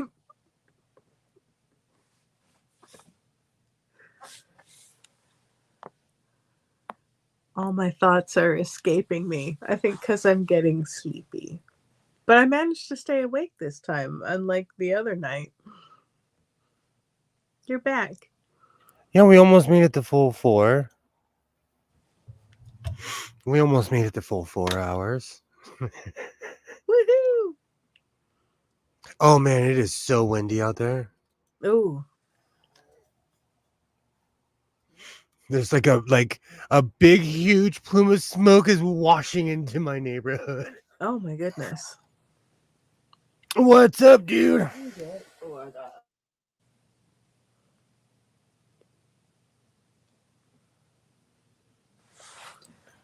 So, let's see. Joy says you could glue a couple of cutting mats on your folding table to make blades last and they would stay put. That's a good idea. Or even like some two-sided tape or something. I was thinking about getting 2 new mats. Well, the mat on the left is only like a couple months old, but the one that's directly in front of me is like 3 or 4 years old. But it doesn't look it's abused, but it doesn't look much different than the one that's like 6 months old, you know? Yeah. But I have cut the holy heck out of this thing. I keep on seeing mats that are the exact same size as my table, though. Excuse me. So I might buy one of those. That would be convenient. That's what I keep on looking for. Because I keep on seeing mats that are the exact same size as my table. And I'm like, I don't need you, though. Like, I kind of do, and I don't need them, you know? Well, I mean, you use it for all your cutting and you like a rotary cutter. So I think that it would be a good investment for you to have a mat that's nice and large and the same size as your table.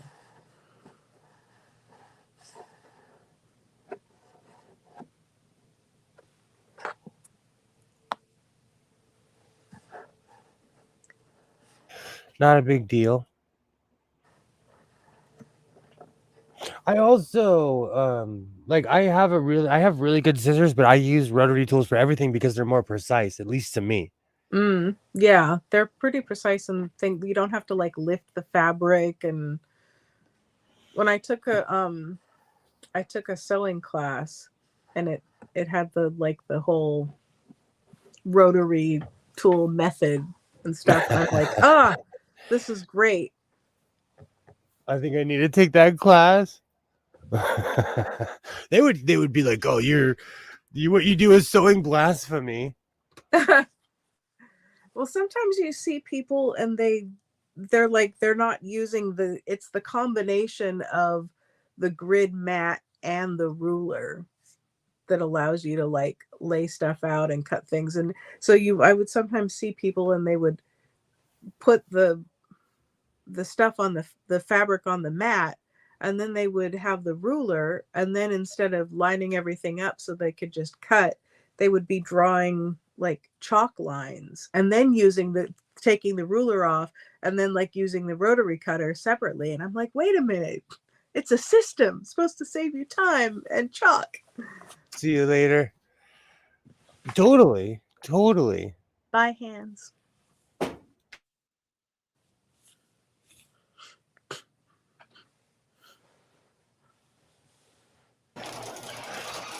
No, me and my my ex-wife and I were at a point in life where we give a head nod to each other. It's better than the finger. We're all adults here. We can go, hey, I acknowledge your existence. Have a good day. Yeah, I'm still alive. No, I'm not on that one. I'm on this one.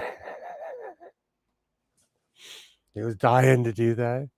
I like your Alaska sweatshirt. Careful, you're stepping on my pancakes.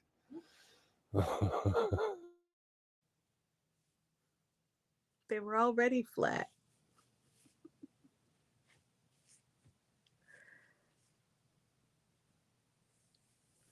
It's interesting all the different sewing notions and tools and things that are available now. I have to stop myself from buying them all. I literally walk in the aisle at Walmart and I tell myself, William, you have all of this. You don't need two. You need to stop, walk away, sir, walk away. Like, I almost bought another one of these, and I was like, first off, buttons have become overpriced. This jar filled is $14 to $15 in my local Walmart. Hey. At the one on the hill on sale day, they had it for 12. Buttons used to be what, like 2 cents? You know, buttons were so cheap back in the day, you know?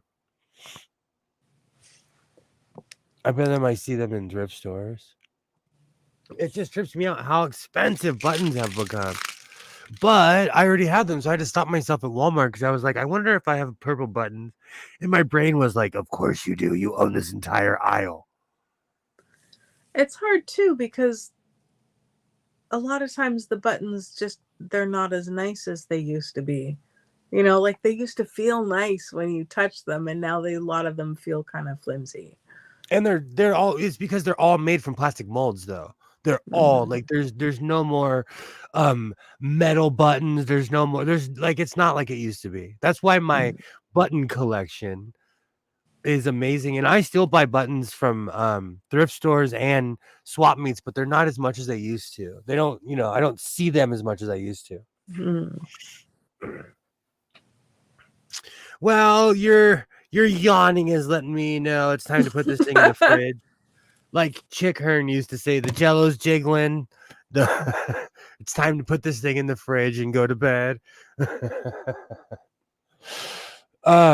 Yep. Joy's anyways, I'm off to see you next time. Take care. Love your channel and the people who visit. Have a great night, Joy. I'll be back on Wednesday. I'm gonna end it. Do you have anything you'd like to show? Nothing at this time. I've been doing projects around the house. We went almost full Elvis. And plus, like, there's a ton of things I want to do. I think next time I'll finish this, but also like I'm gonna finish a battle vest because I got a patch I'm gonna put on my my leather vest. There's all kinds of cool stuff I'll be doing next time. So I want to thank everybody. We've built things here, you know, and sometimes, you know, I want to thank everybody who's made it this far. I want to thank everybody who's still subscribed to my channel and everybody who keeps it positive because, you know, there's no point in wasting other people's time. I absolutely love everything that goes on here. I love everyone who is subscribed to my channel. You guys are awesome. I will be around on actually Wednesday. I just won't come on a Monday and say it's Wednesday. I'll be back on Wednesday. You guys are absolutely awesome. And so, like I always say, reinforce your seams, be yourself, and I will definitely